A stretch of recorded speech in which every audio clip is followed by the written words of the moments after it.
Ассаламу алейкум Ларми Нохчи, добро пожаловать на стрим, дорогие друзья. Не забудьте, кто не подписался, подписаться и ставить лайки. Баркал, спасибо всем.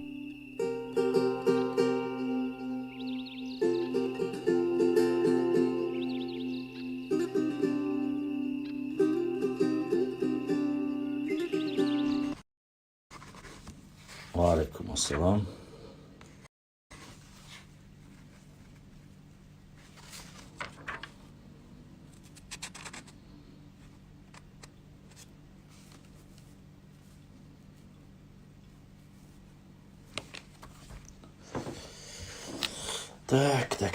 Так.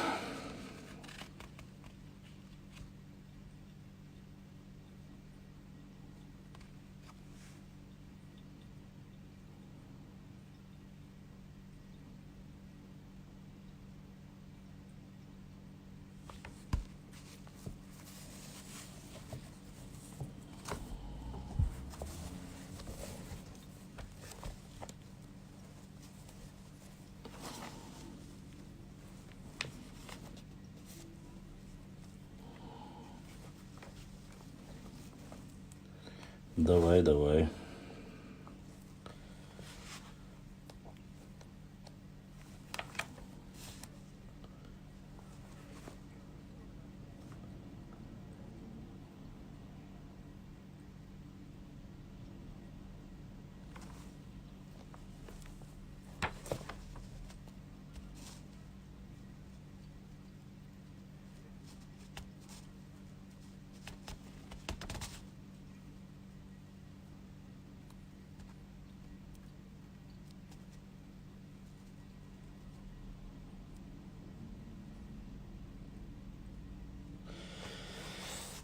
Давайте пока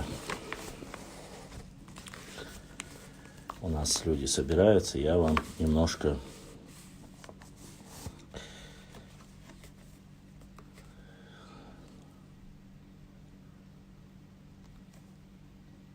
наши чеченские слова с переводом зачитаю и потом расскажу, откуда они.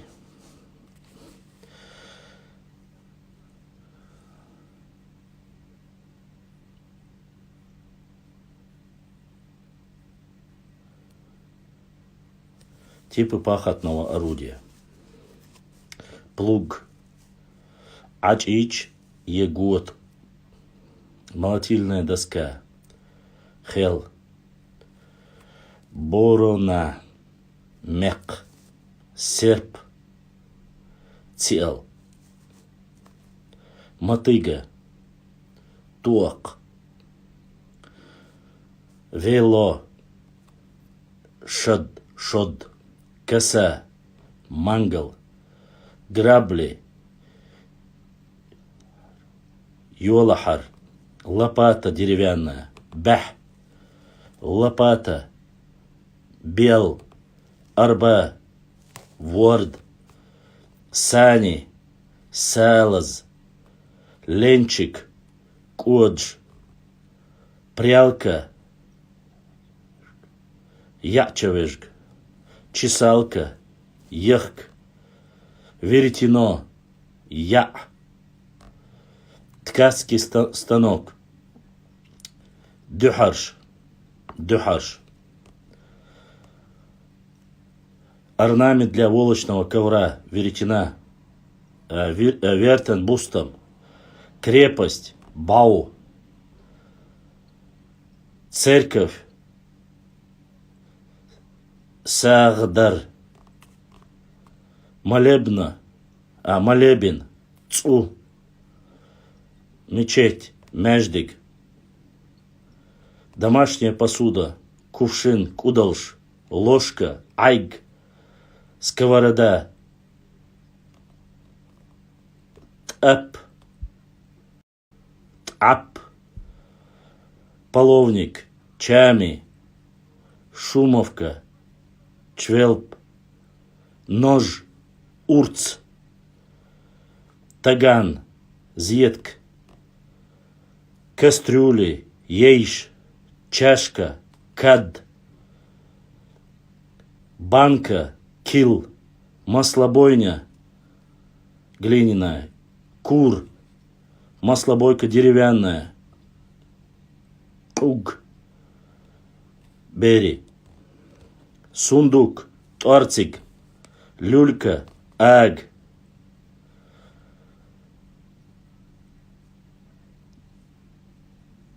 банка, кил, трубка мочевая, сип, струнный инструмент, пандер, пандури, пандер, зурна, зурм, барабан, вот.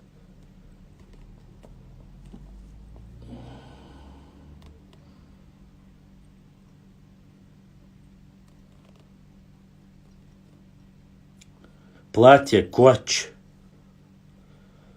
архалук, гоутал, пояс, тяхкур.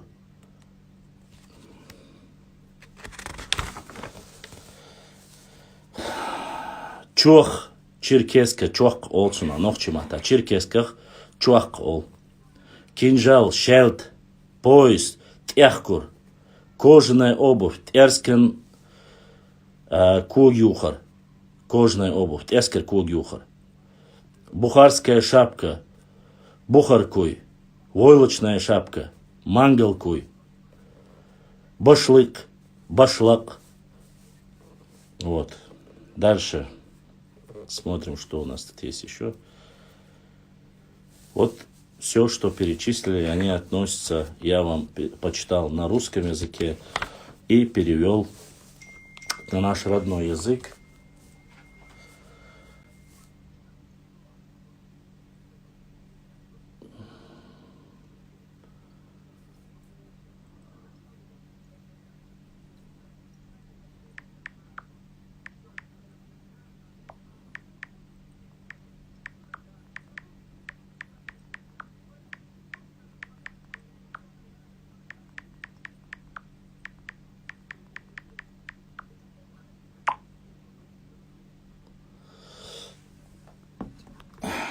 Все, что я вам описал, это в основном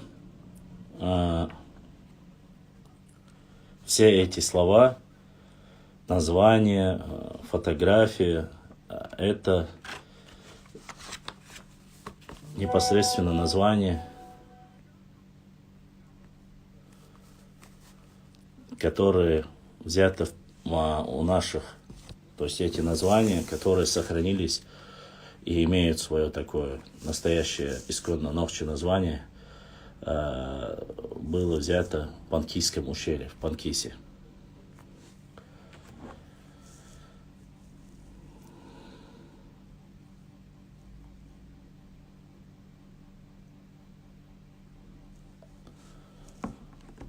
Вот.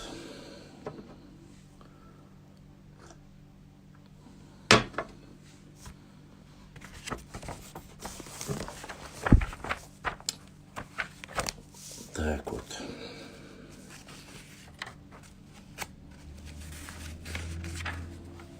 Что-то у нас. Ибрахим. Уалейкум ассалам. Ибрахим, я смотрю, YouTube подключился у нас, да? Дерез хил, да, духдах, дуэл. Витсаларна, бигдешниш айларна.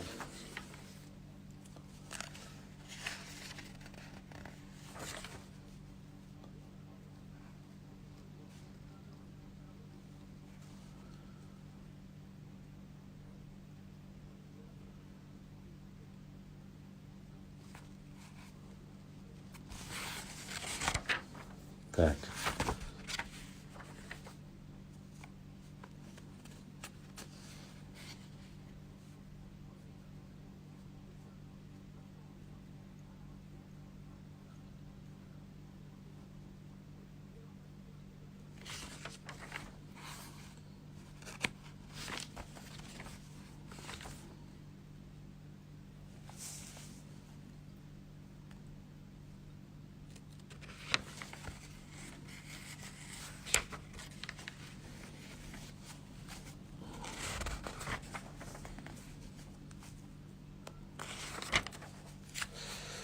Если есть вопросы,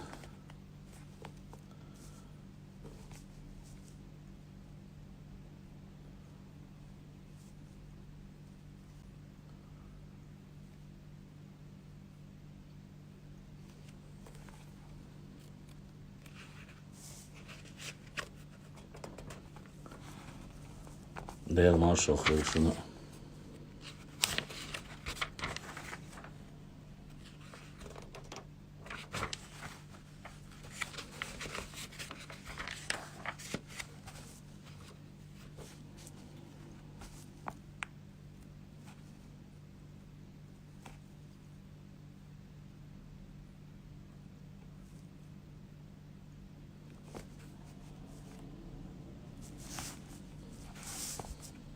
Так.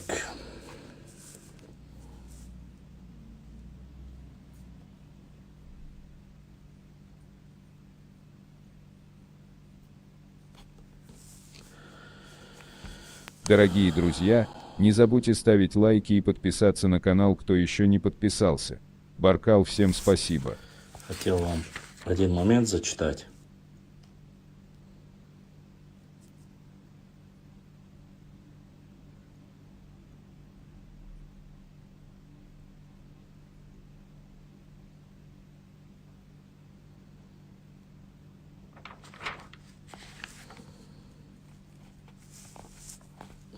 Известно, что раньше переселение сына в другой квартал, Убан или другое село считалось делом постыдным, недопустимым. Отделившийся от отца сын селился там же, рядом и на том же участке. В Нохчичеве, в Чечне, структура поселения, планировка строительства было в двух видах. В горах чаще селились группами, на плоскости же разбросано. В обеих случаях каждая семья имела свой земельный участок со своими постройками. Подобные поселения наблюдаем и в Панкийском ущелье. В Панкийском ущелье разбросано. Определяя внешние характерные признаки кистов, надо отметить, что они горцы, что они горды, статны, внешне привлекательны. Их женщины преданы семье, трудолюбивы, не избегают тяжелой работы, любят чистоту и дорожат родственными отношениями. В каждой семье воспитывается в среднем 3-4 детей. Они физически здоровы. Врага встречают враждебно, друга дружелюбно, гостеприимны и бескорыстны. Среди женских и мужских имен встречаются как самобытные, так и заимствованные. И вот я хотел специально вас ознакомить с этими именами, которые вообще считаются 17-18 века, которые переехали в Панкийское ущелье, и вот их имена, то есть Войнохчиц Эшюша, Гюржиц Эшштайн, Цергель Хаяцк, Эзгмезг Эшеюца. Я хочу вам их зачитать, чтобы вы знали об этом. И многие каждый раз в эфире спрашивают, Войнохчиц Амилни Гютеш. Арбойц Эршюй, Нохчиц Эршюй, такой Ширц Эршмет Хуатери. Поэтому я хочу вам зачитать имена. Женские имена. Агей, Аней, Анисат, Азман, Аминат, Арусат, Аруж, Азей, Ахчагаз, Бабей, Бану, Балей, Базей, Бахо, Банаж, Бесират, Бинкей, Бикату, Бисанг, Беси, Гуадей, Дарей, Дадзей, Дашу. Хорошо. Вот что я нашла в интернете по запросу.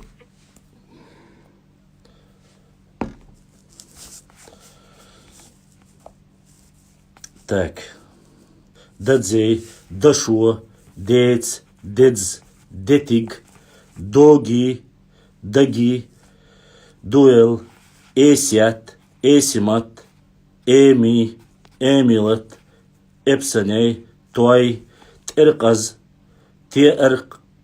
Кагаз, Тоусари, Текей, Исми, Маликат, Майзиг, Мудзей, Меди, Наи,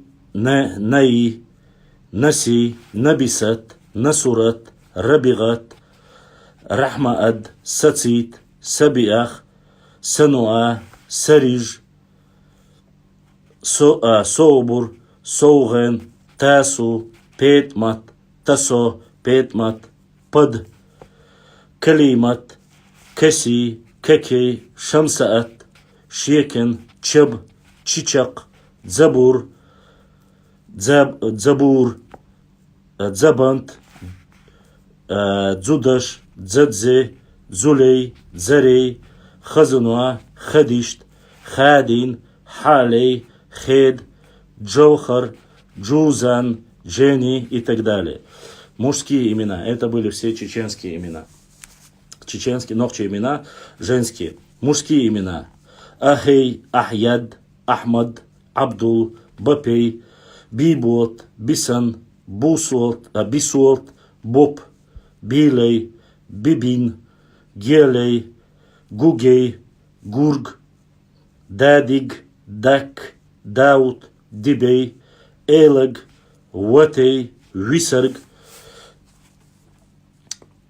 Татар, Таубей, Тепс, Тот, Исуб, Ида, Ибрахим, Иек, Ибей, Кеней, Квестин, Кучал, Лабо, Лабаз, Луам, Луарс, Лохи, Махмад, именно Махмад, Миадолг, Мид, Магей, Несиб, Рамаз, Ражаб, Рустум, Самад, Султан, Суас, Сухей, Туш, Киек, Керим, Ганиш, Гуз, Гуд, Шабей, Шабаз, Шериб, Шобур, Чопал, Чоч, Чиго, Цуцик, Хути, Хухей, Хизар и так далее.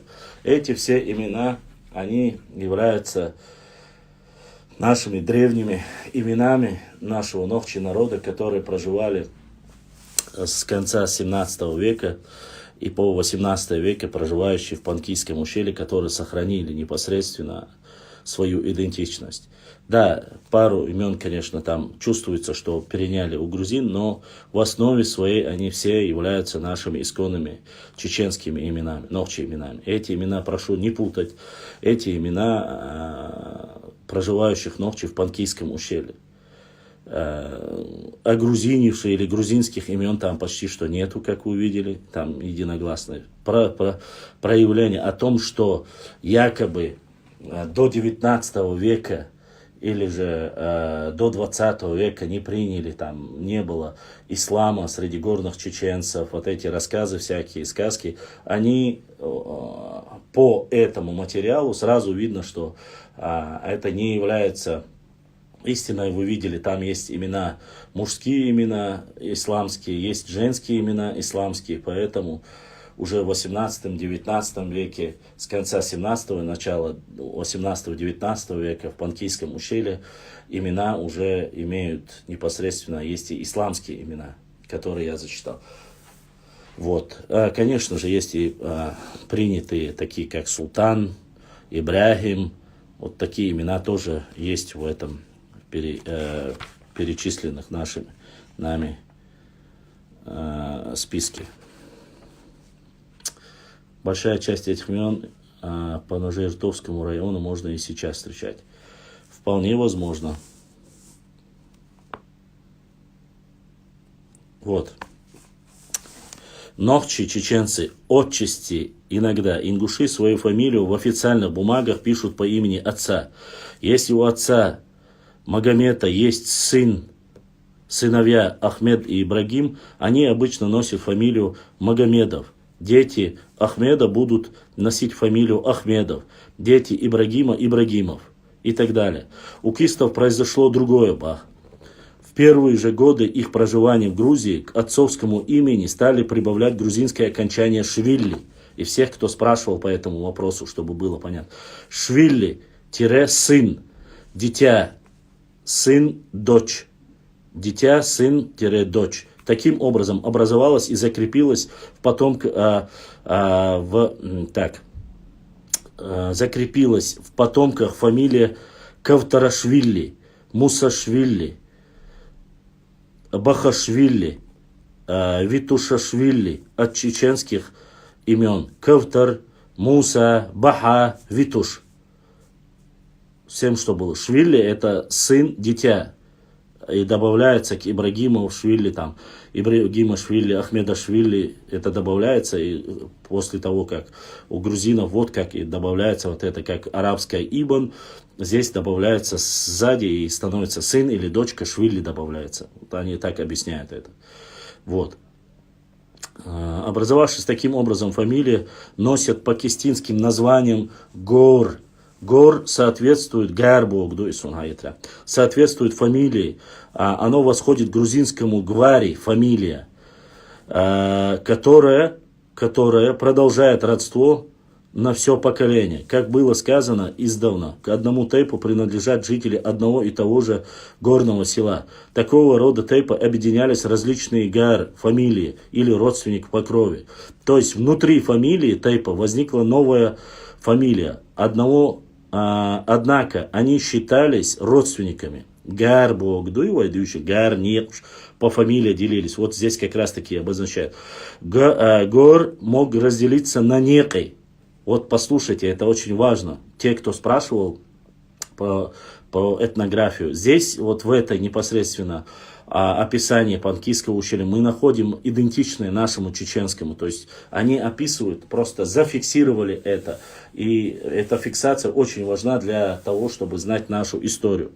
И они здесь пишут, смотрите, Гар, я вам объяснил, что такое Гар, да? Гар соответствует фамилии, оно восходит к грузинскому Гваре, фамилия, то есть пофамильно это Гар называется.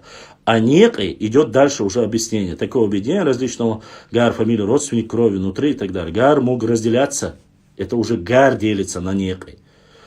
То есть получается тейп, Гар, и уже Гар делится на некой, на род, на Гар. Гар на Хусам, семя. Дюзел, жена и дети. Ц, дом. Обычно родство 3 поколений со стороны отца, дед, сын и внук. Некий по содержанию выражает близкое родство. Оно означает разветвление тропу, няк, тропа, некой, родственной одной тропы. А гар подразумевает более отдаленное родство. Гар у кистов дословно обозначает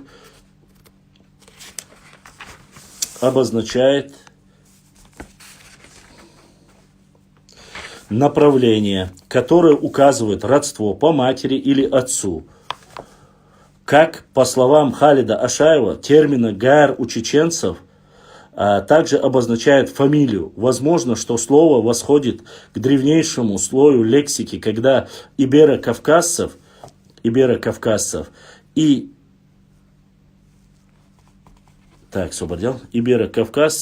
к которым относятся и нохчи, был единый язык. Возможно, и третье поколение, толкование гар по-чеченски или ингушски обозначает ответвление от слова г, ветвь. У кистов Панкиси, как и у нахчийцев Северного Кавказа, разные гары могут относиться к одному тейпу. Если родоначальники гаров произошли из одного и того же горного аула, прародины гаров тейпов. В зависимости от уз родства тейп у кистов делится на три части. Близкие по крови родственники чур-гяргалло, внешние родственники арар-гяргалло и дальние родственники генар-гяргалло. Затем последнее, то есть эти 3 деления, не забывайте. Чур-гяргалло, близкие родственники, арар-гяргалло, дальние родственники и генар-гяргалло, дальние родственники. 3 направления, запомните это. Затем последнее переходит в тейп и фамилию. Тейпанах люди под одной фамилией. Примечательно и то, что у кистов гар прямой указатель фамилии. Например, Бергар, Каутаргар, Маргейгар, Дуйгар и другие. В этом случае первая часть слова выражает имя человека, второе потомство этой личности, сына, внука и так далее и тому подобное. Вот. Я не знаю, вам как интересно или нет, честно сказать, я что-то сегодня... Это все, это и есть наше. Просто эта трактовка, мы непосредственно берем уже, они сравнивают, аналогию проводят чеченская и панкистская. То есть она рассказывает, Маргашвили рассказывает о том, как в Панкисе и как в Чечне, что оно идентично. Гар, Нехай, Улир Гергернах. Вот это, представьте, подразделение Гергернах делится на 3 части. Улир Гергернах, Арер Гергернах, Гейнер Гергернах. 3 подразделения. Под Гергалу подпадает. То есть эти моменты, конечно, очень важные. Взяли они это, опять же, у Харадзе берется, это у Мамакаева, у Хасиева это берется. То есть это работы, которые были проведены. Указанный вопрос среди нахчийцев, в частности, среди чеченцев, в свое время рассматривал там Харадзе и другие. Поэтому в процессе исследования мы попутно остановимся на материалах, предоставленных в работах указанных авторов. В последнее время вышла в свет статья Хасиева, которая посвящена чеченцу Нохчи Тейпу. Он пишет: возможно, что термин тейп в прошлом употреблялся наряду с кам и халк для обозначения понятия народ, этнос. В последнем значении этот термин употребляется в живой речи в наших современников. Соответственно, чеченским данным тейп тухум обозначает род, халк – народ, кам – нация. Запомните еще раз важные названия, обозначения. Тейп – род, тейп тухум – род, халк – народ, кам – нацию. Тейп выражает родство, идущее по отцовской линии. Надо отметить, в одном тейпе браки запрещались и запрещаются поныне, в каком бы поколении они не были. В нашей другой работе тейп переводится словом род. Род. Как было принято в научной литературе. Однако, думаем, что это не совсем верно. По нашему мнению, род – это грузинская модгма, чамолоба и навчийская некой, но не тейп. Так, ладно, остановимся и прочитаем. Салам алейкум башам, ва алейкум. Кто такие анунахи? Один великий знаток из Братской Республики утверждает, что до 15-16 века там так назывались чеченцы, типа на картах старых. А может сказать по этому поводу. Я скажу, что это полная ерунда и ересь. Никакие анунахи не были. Нахи слово вообще это неологизм. Я вчера использовал это слово, потому что посмеялся. Это выдуманное некий метафорическое какое-то божество якобы со времен Джахилии. Ну, это, знаете, из выдуманных сказок и не больше, не меньше. Ни в мифах, вообще нигде использование этого слова. Вот в последнее время я начал слышать вот пару роликов. Ну, душевно больные люди, походу, употребляют его. Но поскольку в виде, опять же, высшего какой-то субстанции, там, не знаю, их называют, есть термин научный, это уфология. В уфологии, люди, которые верят в уфологию, это, вы знаете, да, термин уфология, что обозначает? Это люди, которые верят инопланетянинам, сверхъестественным каким-то силам, только не во Всевышнего Аллаха или в нашего любимого пророка, саллаллаху алейхи вассалям. Поэтому я прошу вас не поддаваться вот этим провокациям. Никаких анунахи не было. И я, по крайней мере, не видел ни одной карты, на которой это было. Не знаю, может быть, сейчас какая-то новая, выдуманная, метафорическая есть, но в истории этого не прослеживается. Это полная чушь и ерунда. И благодаря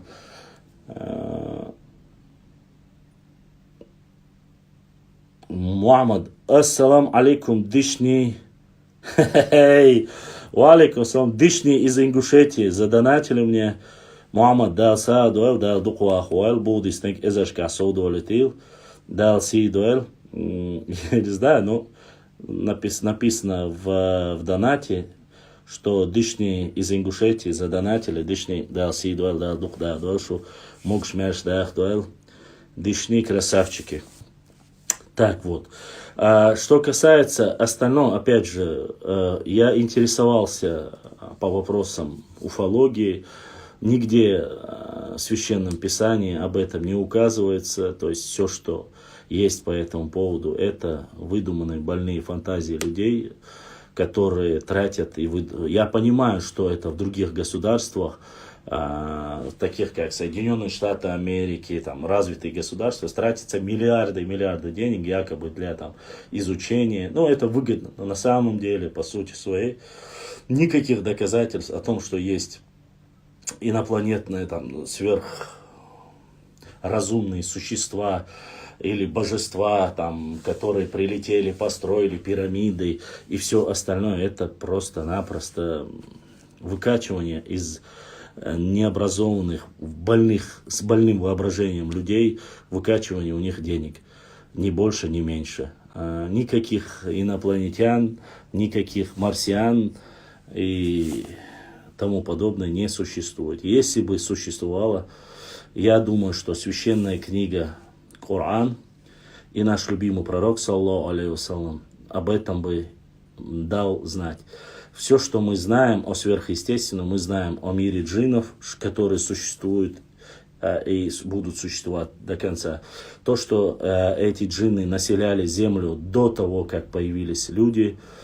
Сегодня, да, есть единственная тема, вот то, что я слышал от наших, и переходя к истории, есть единственная вот от нашего старшего поколения, когда еще бабушка была жива, так сказать, полевой материал, они рассказывали, что определенное время, им в то время, моей бабушке было 80 лет, где-то так, они рассказывали, что им их старейшины рассказывали, что алмазши, жинши, гушхал, это времена, когда их видели, можно было якобы поймать и все и тому подобное. Они рассказывали о великих исполинах высотой там, ну это опять же из рода мифов, получается фольклор, но что я хочу сказать, если в этом случае это подтверждается, то есть в религиозном плане подтверждается про джиннов, алмаш, подразделения, походу, если я правильно понимаю, сверхъестественные джиннов, они существуют и о них говорятся, и говорил и пророк наш любимый, саллаллаху алейхи вассалям, и говорится в религии об этом. Другие огромные люди, которые были, я вам писал об этом, кажется, статью делал, про аддитов, это были сверхлюди, вот, моя гипотеза, я как-то размышлял вместе с вами, вы, да, слышали, мы говорили об аддитах, что это существующее племя, которое было уничтожено в один день, когда они воспротивились или начали унижать и уничтожать там людей, Всевышний Аллах за одну ночь уничтожил. Огромнейшие люди, племя было такие аддиты, по моему мнению, построенные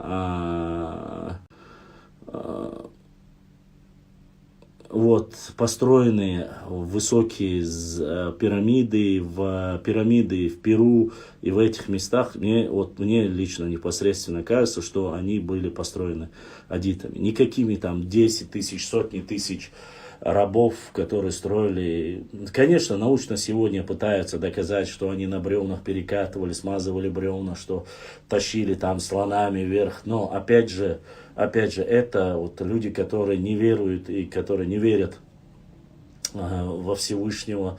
Такие люди могут эти вещи говорить.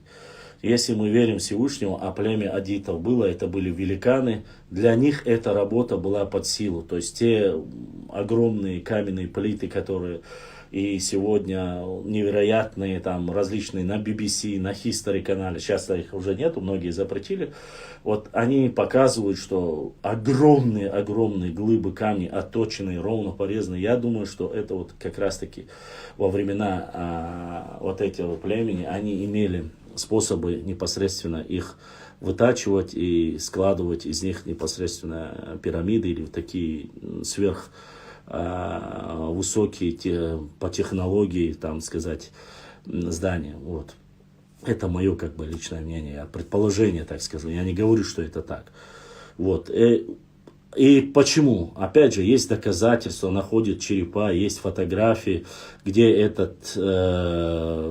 находят черепа почти что высотой чуть ли не до метра. То есть голова одна была чуть ли не метр. Есть, я опубликовал их тоже. Я понимаю, что вот как раз таки вот такие вещи по теории Дарвина, они невозможны. То есть и многие отрицают, что это выдумка, что это фейк, что это неправда, что существовали. Если бы они подтвердили, то есть теория, даже опять же о теории Дарвина, о которой мы говорим, она была бы не подходит. Кстати, да, я посмотрел версию, которую брат прислал, про Дарвина, что он был богобоязненный человек. Но опять же, высказывание по теории Дарвина, оно немножко не состыкуется. Вполне возможно, что даже в то время, я не хочу сейчас заходить, иллюминаты, масонство и все остальное, но я думаю, что если бы он вел бы иначе разговор, вопросы с Ватиканом или вопросы с католической церковью и остальными были бы немножко... Могло произойти всякое. Хотя, так, которые, это немножко другая. Сейчас я боюсь, что уйду в совсем другую сторону. Я понимаю все, но грамотно писать это важный аспект. Начало предложения с большой буквы пишется. Пишет: Башлам, скажите про нового историка Макса из соседней республики Ингушетии. Я не знаю Макса, я не знаю нового историка. За Ингушетией я не наблюдаю, имеется в виду. Но есть соседи, есть больше, если они не переходят границу Чечни, не трогают нас. Кто там, Макс или Иван или Артем, мне дела нету. Если он не трогает мой народ, не трогает нашу историю. Вот, поэтому я не знаю Макса. Кто такой Макс, я не знаю. Мне скидывают очень много разных чудиков со всей республики, из нашей, из соседних. Что ты думаешь? Ну, скажу так, многие из них больные люди, реально больные люди. Потому что на грани их рассказы или их история, это вот грань какой-то сверхъестественно невозможного. Что я могу таким людям сказать? Да, маршал 20, те же люди, которые там в ТикТоке про анунаков рассказывают или где-либо, они больные люди. Что ты там поделаешь? Больные люди. Если мы верующие люди, я надеюсь, глубоко верующие люди, да, веруем в Всевышнего Аллаха и нашего любимого пророка Мухаммада, саллаллаху алейхи вассалям, то мы, конечно же, должны непосредственно использовать. Мы не отходим от науки. Ислам, как религия, не запрещает изучать. Вы должны понимать, сегодня есть плеяда людей. Я не говорю, там нужно любить всех там арабов, нужно там от своего. Нет. И в древности, и среди нашего народа, и среди арабов были очень грамотные, очень образованные люди, которые знали многие вещи. Я вам рассказывал, что наши Майстуай, допустим, или наши Белхтуай, или наши Мулкуай, или наши Пешхуай, которые жили в горах, они знали, я примерно проверю, я не говорю, что только они, или наши Баулай, они знали такие технологии, знали такие вещи, которые даже сегодня современным наши архитектурные, там, геометрическими, со всеми образованием, которые знают геометрию и все остальное. Вы посмотрите в Итумкали, вы поедете в Галанчош, посмотрите, в каких утесах и как сделаны башенные комплексы. Опять же, построить башенный комплекс на ровном месте, это не составляет никакого труда. Его можно подвести, там, лошадьми подвести, там, коровами, я не знаю, буйволами подвести. Но то, что построено в горной части, то, что построено на обрывистых местах, то, что построено просто-напросто физически, я не знаю, я вам показывал, когда был в Шаройском районе. Шаройский район, еще раз хочу заметить, он не граничит, не с Ингушетией не граничит, по сути своей, он не граничит не, как таковой, кроме как с Грузией. И вы посмотрите там, как были построены даже Шикаровские башни. Это просто-напросто настолько геометрически выверенные, ровные. Я вам клянусь, сегодня даже многие специалисты, которые кладут кирпич, вроде бы ровный кирпич, да, итальянский или там обычный кирпич, я уже не говорю про блоки, они не смогут сделать такое. Настолько они, вот эта кладка, вырезы. Просто про каждое сооружение, построено в Шаройском районе, грубо говоря, да, в Шаройском районе, в Итум-Калинском районе, это просто отличие допустим, в той же Ингушетии, отличие чеченские, это земля и небо. Кроме как вот сдалека, если посмотришь, башня, вроде бы одинаковые. Вроде бы одинаковые. Да, вот у нас и у Нохчи и у Галая якобы одинаковые башни. Но структура, ты подойди, ты посмотри, как они построены. Они настолько сильно отличаются. Камень использованный у нас обработан настолько круто, настолько четко, один в один, то есть никаких щелей. То есть внешне он построен просто бомбически. Я вам клянусь, вот куда бы я ни ездил, я, иншаллах, еще вот чуть потеплее станет, и я начну дальше, продолжу экспедиции в Итум-Калинском районе. В Итум-Калинском районе Баулай, Ируай, Тейп, Баулай. То, что они творили, и как они строили башни, это просто-напросто великолепие. Про каждую башню можно часами говорить. Часами. Это не маленький кирпичик, чтобы ты взял, построил, положил там, поднять можно там, поставить там. Вы должны понимать, 4-5-этажный башенный комплекс на обрыве, чтобы построить, куда ни машина не проедет, ничего в то время, к тому же в то время. У нас не было рабов, чтобы привезли вот эти камни, таскали. И построить это не так уж просто было. Я, который вот в Галанчевский район, отличие даже, в Галанчевском районе я видел некоторые блоки, которые 10-20 человек, современно 10-20 человек, один блок просто, который нужно поставить фундамент.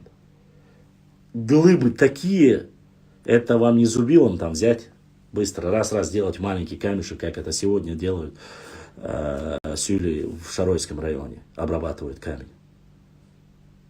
Это огромные глыбы. Я видел, как Шонуай, Нохчи Тейп Шонуай, раньше видел, в советское время выбивали огромные камни и делали их квадратными для башен. Это такой труд, просто не... Но опять же, что говорить о шаройцах, которые работают в Шаройском районе, и где горный ландшафт другой, совсем другой. Чтобы с Шаройского района привести даже в Итум-Калинский район, поверьте мне, это не один, а уйма таких камней.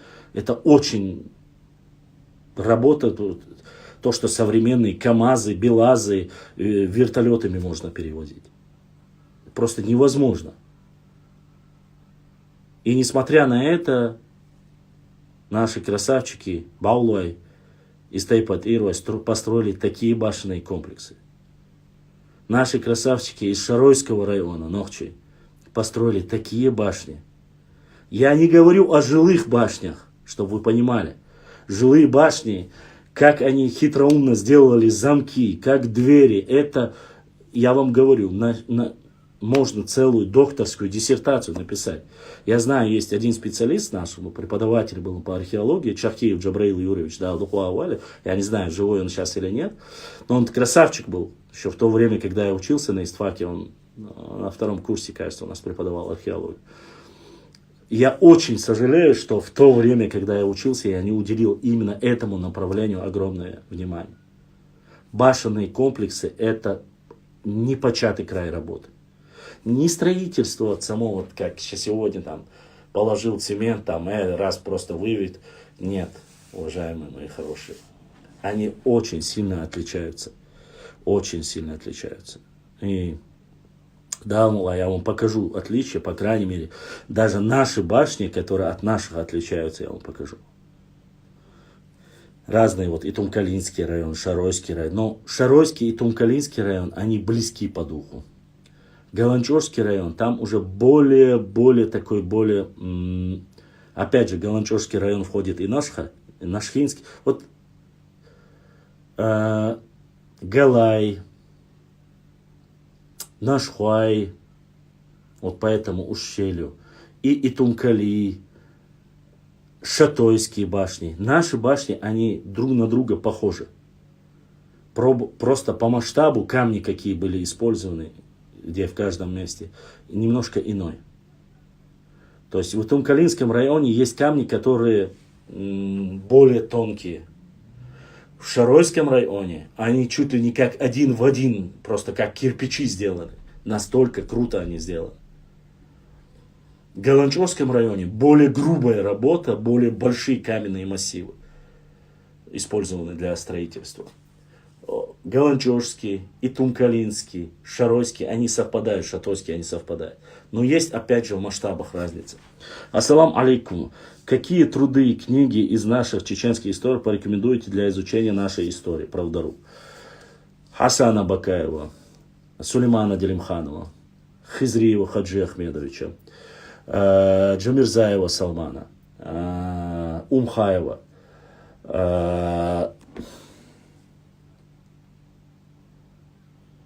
Ваша, я в эфире. Ваша, в эфире, а сейчас потом отвечу. Вот. Кого я еще не перечислил? Лечи Ильясову обязательно. Иса Асхабову обязательно. И Ильяса Сигаури. Что я рекомендую? Из того, что есть. Это самое крутое, что можно взять. Это VIP. Самое классное, что можно взять. Есть и второстепенные, есть и третьестепенные. Я не буду их говорить. Я почему говорю? Именно от этих людей, когда ты их читаешь, мало попахивает трусостью,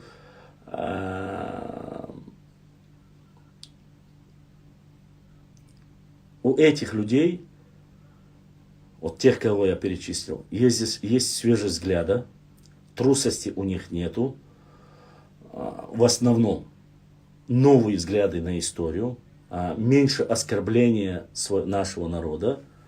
Вот это все есть. И так, я смотрю, наша сестра Таиса задонатила, ютубовская. Таис, да, у нас уже 2 человека. Дышни и Таиса, я думаю, что это моя сестра Таиса Мержова, Мержовская львица, если я не ошибаюсь. Думаю, что это Таиса. Да, буду это с Ютуба один задонатил, и с Инстаграма один задонатил. Поэтому по книгам можно говорить долго, много. Но пьедестал, самый верх, без всякого преувеличения, я скажу, вот как я читаю, я изучаю, чтобы аж гордость прихватывала за свою историю, за свой народ, книга Хасана Бакаева, вне всякого сомнения. Очень много моментов, очень великолепно хороших моментов. Он не оскорбляет, он не унижает, он не заигрывает с властью, любой властью, чтобы ему, он не пишет с боязнью, он пишет так, как есть, используя материалы наших соседей, Армении, Грузии, России, без разницы, использует всех, но он пишет нашу историю. Есть разница между историками. Есть VIP-класс историки, есть средний класс историки, есть так называемые историки. Вот опасайтесь книги так называемых историков. И вот ниже так называемых историков есть только фантасты. К сожалению, эти фантасты, нарнийские фантасты, называйте их как хотите, вот эти фантасты, я говорю про наших, они делают больше ущерба, чем враги нашей истории. Они рассказывают столько небылиц, столько несуществующей информации, которые нам, людям, которые занимаются исследованиями, людям, которые занимаются тем, чтобы опровергнуть других таких же норнийцев, там, соседних, разницы нету, север, юг, запад, с любой стороны, чтобы их опровергнуть, нас упрягают вот этими фантастами, потому что они пишут такую ересь и ерунду. Идиотизм, полный идиотизм, я не знаю. Когда они не получают финансовую поддержку от государства, они едут за границу, собирают, я не знаю, оттуда людей, идиотов полнейших, я не знаю, которые им дают в валюте деньги, я не знаю. Да, маршал 20. Другое я не могу сказать, ничего. Поэтому к нашим книгам, да, великолепные есть работы и Маргашвили, есть великолепные работы Хасу Хангашвили. Я надеюсь, что эта книга Хасу Хангашвили ко мне попадет. Это по-английски наш. Есть великолепная книга, но у меня есть Ауховских Нохчи, у меня она есть, я его называл. Ну, я вам сказал, новый двухтомник Сигаури, это пока остается в рамках моих, так сказать, невыполненных заданий. 2 книги Сигаури, 2 книги Лечи Ильясова, новые, которых у меня нету. Это остается из рамков того, что я вот хочу очень, но пока у меня этого нет. Вот. Есть еще одна книга, Кистинская книга, но ее я пока тоже не буду, до тех пор, пока она у меня не появится, не назову. Как появится, обязательно. А так, в остальном, по мере возможности ознакомлю вас. Хороший вопрос, кстати, про Вдору. Отличный вопрос. Видел башню на горных скалах, это нечто нереальное. Там и ходить невозможно, не знаю, как они строили эти башни. Абсолютно правильно, Адмолла. Так и есть. Башламч эберло вохч гур дархон ба. Башламч эберло вохч гур хон бауниш мухина. Ваша со Чеберло ахелцаласа, но ты тоже красавчик. Я был в Чеберлое. Я видел башенные комплексы Чеберлоя. Я видел до реконструкции эти башенные комплексы Хуай, Макажойские. Поэтому Чеберлой, Мохки я тоже посещу, посмотрим. Но, опять же, я же не принижаю Чеберлой, не забывай. Просто Чеберлой Мохк, он более мягкий, более такой доступный. То есть там не... Понимаешь, там построить что-либо не так сложно, в отличие от того, что построено в Итумкали, в Шарое или в Галанчоже. Там острые скалы, там упадешь вниз, все, кирдык.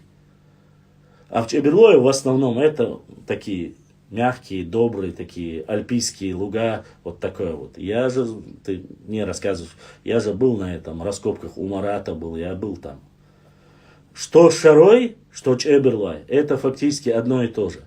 Просто у Шароя уже оно стыкуется с Итумкали, там есть более некоторые места, которые обрывистые.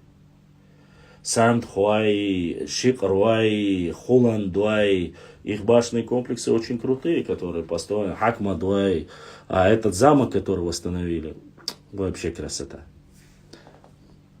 Дальше.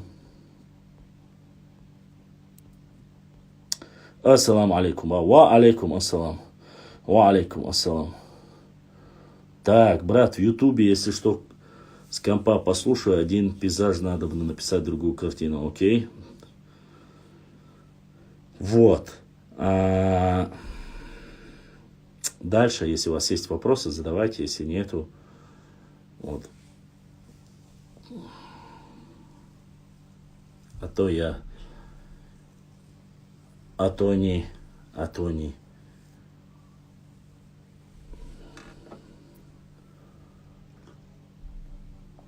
Да, геометрически, конечно, они немногие похожи. Они схожие. Что касается, да, вопрос у меня был об извести. Об извести Кир Оуэ Нохчуматацу, да?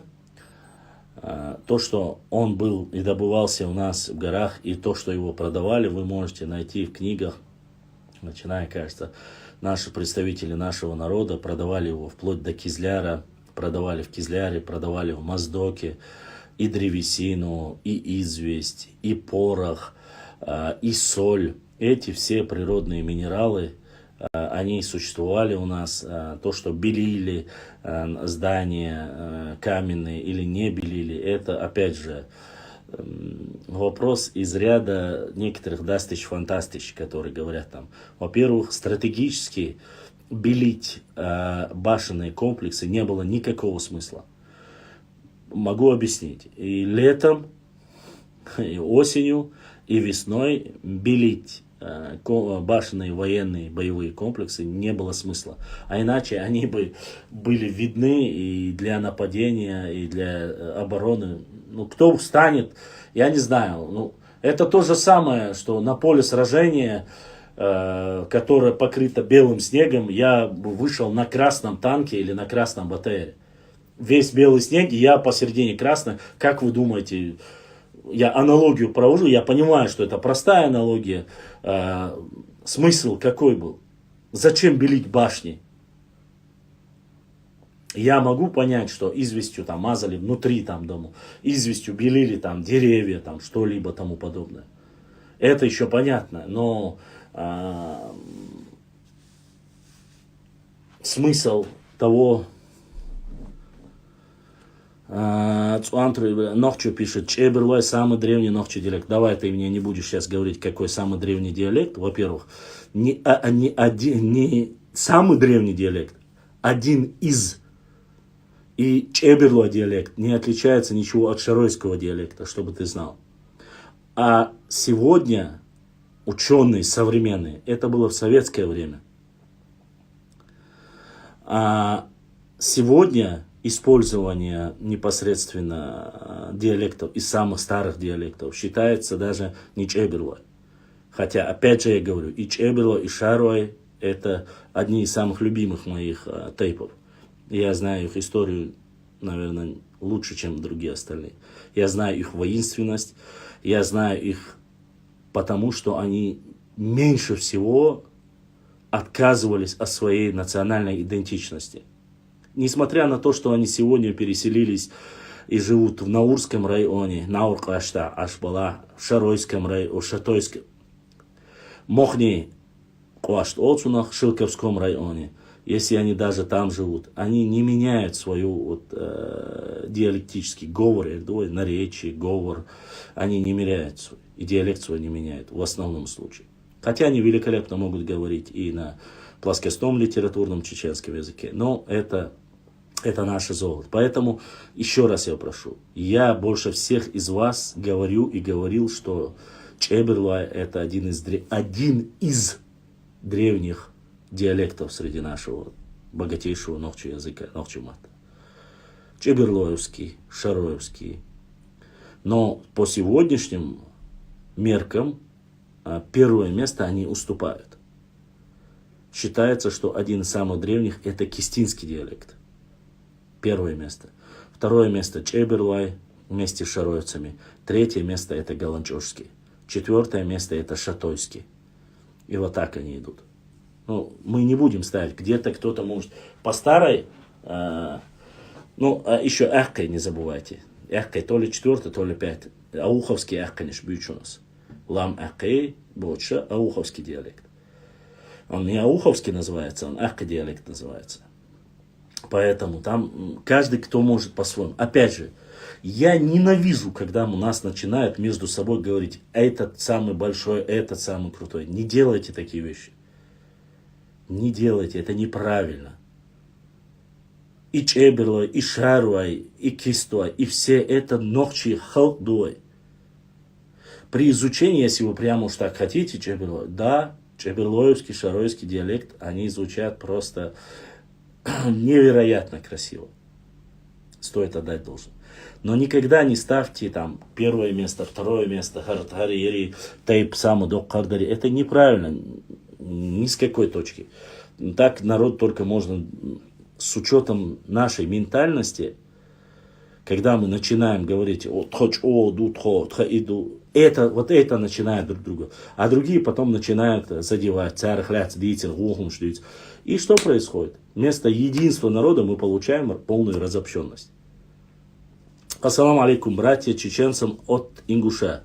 Я не люблю разделять людей. Валлахи, если мы не будем вместе идти только вперед, нас сотрут бывает недопонимание, это мелочь. Геймс, валикум ассалам. Ну, здесь вообще мы не говорим о том, что мы не братья, мы не говорим, мы ничего такого не говорили. Братство признаем, единокровие признаем. Но сегодня мы два разных региона. Мы два брата. Один живет с запада, другой живет восточнее. Это Центральный Кавказ. Достойные всегда были и будут братьями. Вот. Недостойных мы как бы башлам тебя и тут, и там передают. До чего техника дошла. Агась.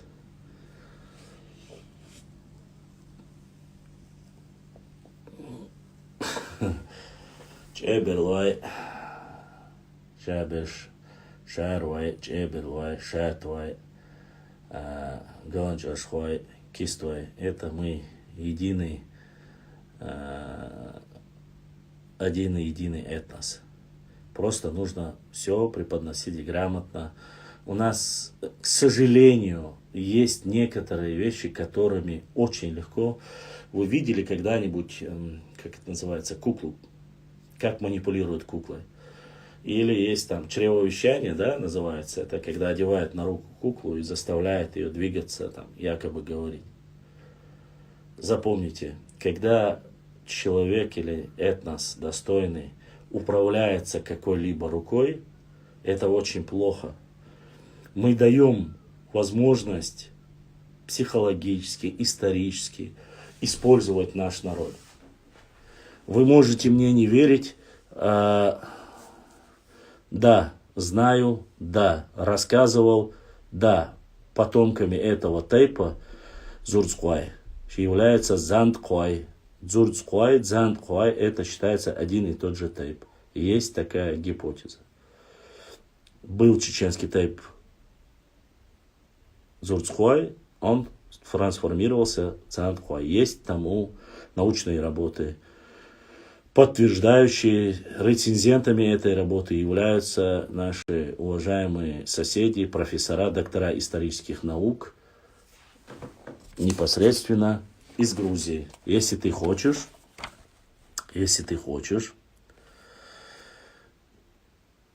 я зачитаю, чтобы всем было слышно.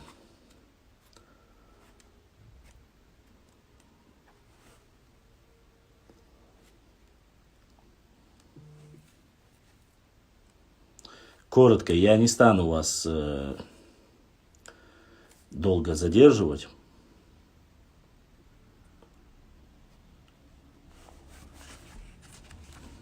Так, сейчас.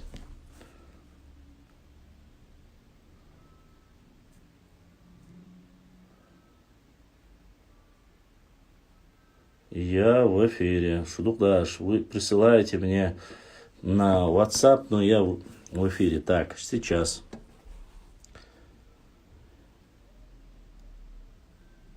Зачитаем. Так. Доказательства родства этнонимов Дзурдзуки и Дзандакой, а также топонимиков Дзурдзукетия и Дзандакаре нами уже констатировано в специальной научной работе и в 3 главе данного исследования. Вместе с теми, наряду с вышеупомянутыми этнонимами, касающимися нахчийских племен в письменных источниках, встречаются иные названия нахчийских племен, Цупницов и так далее и тому подобное. Вот. Так, сейчас подождите.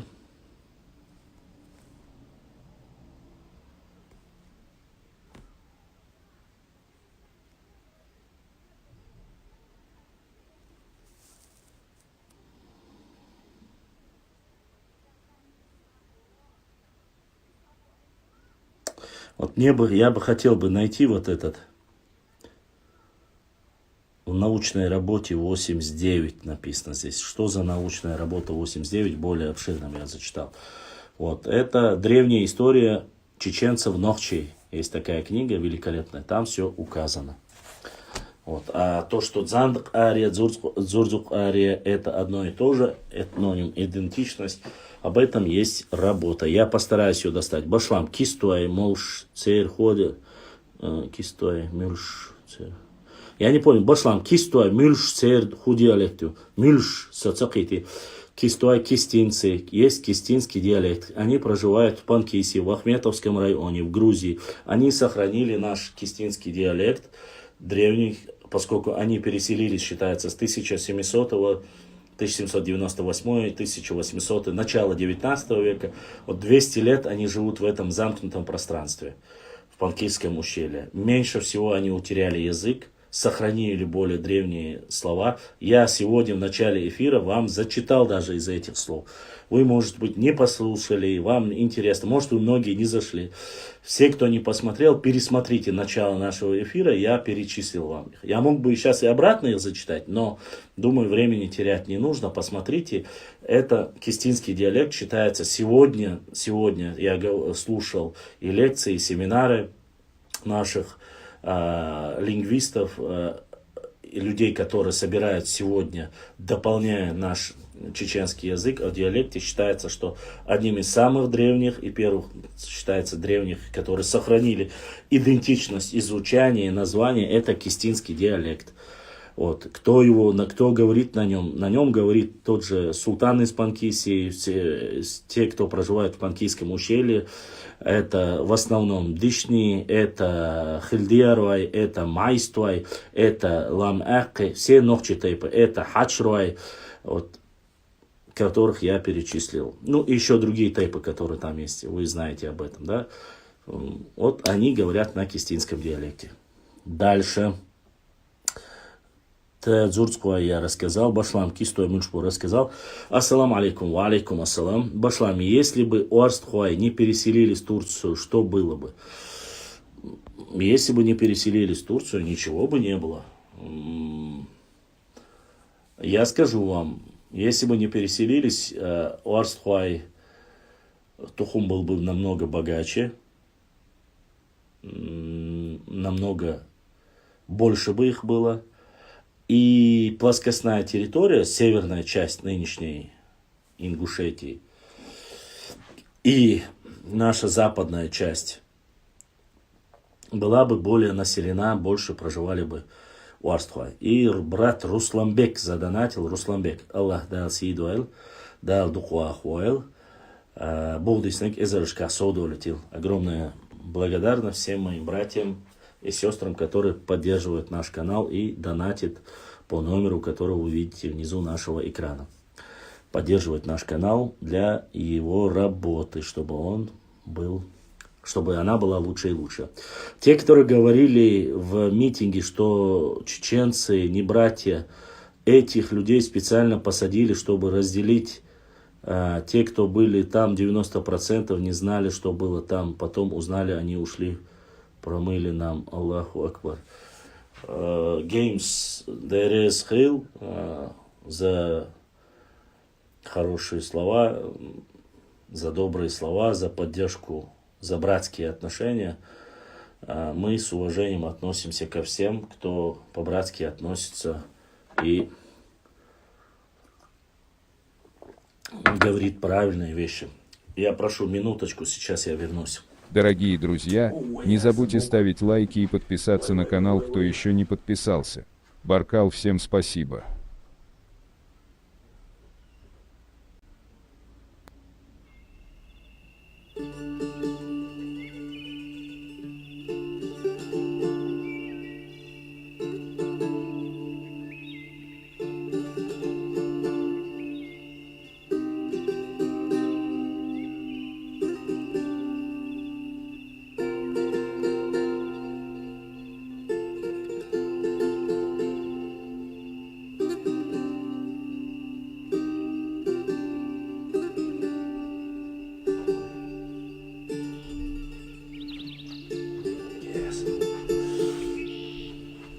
Старость не радость, молодость гадость. И кто там у нас еще?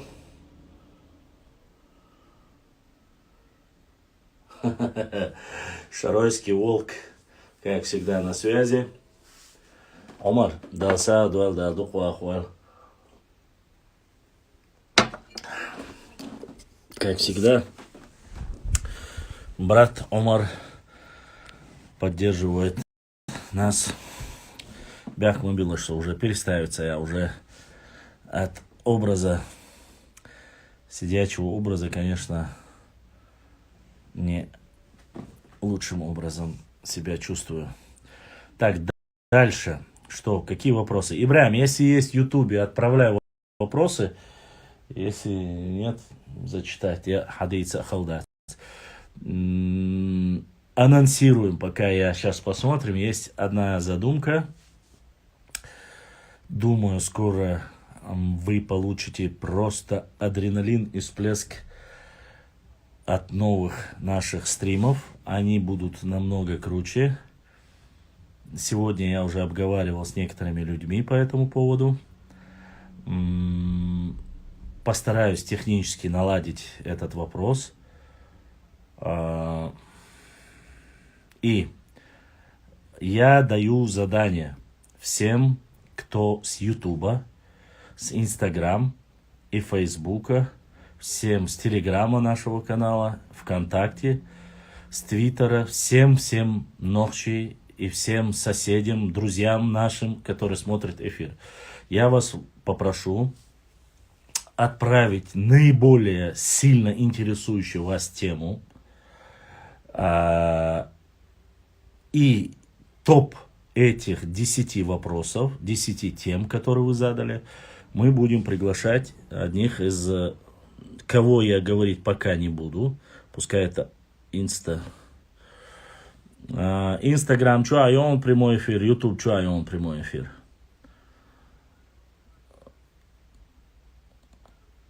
Вот.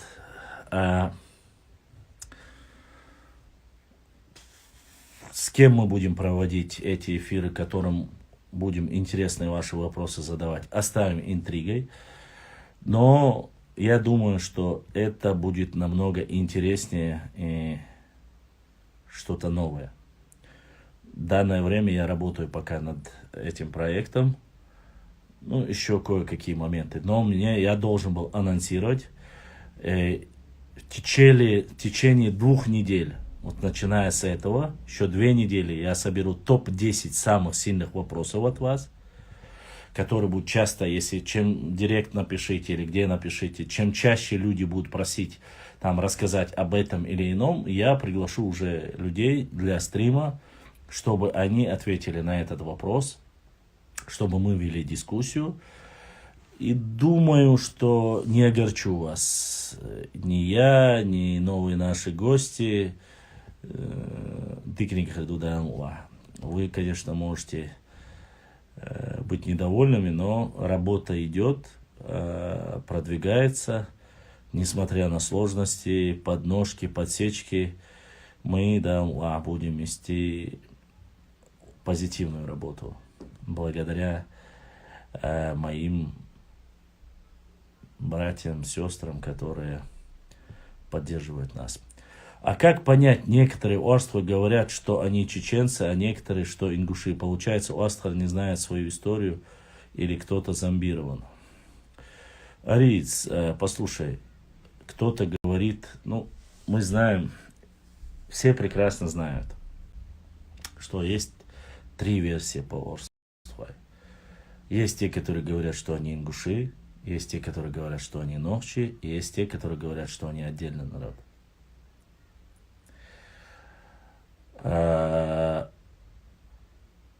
Конечно же, каждый человек будет тянуть в свою сторону. Ингуши будут говорить, что ингуши, нохчи будут говорить, что нохчи. А те люди, которые независимы ни там, ни сям, которые говорят, называют там, или войнахами они говорят, или что мы отдельно говорят, это мнение, опять же, подвержено тоже разному влиянию.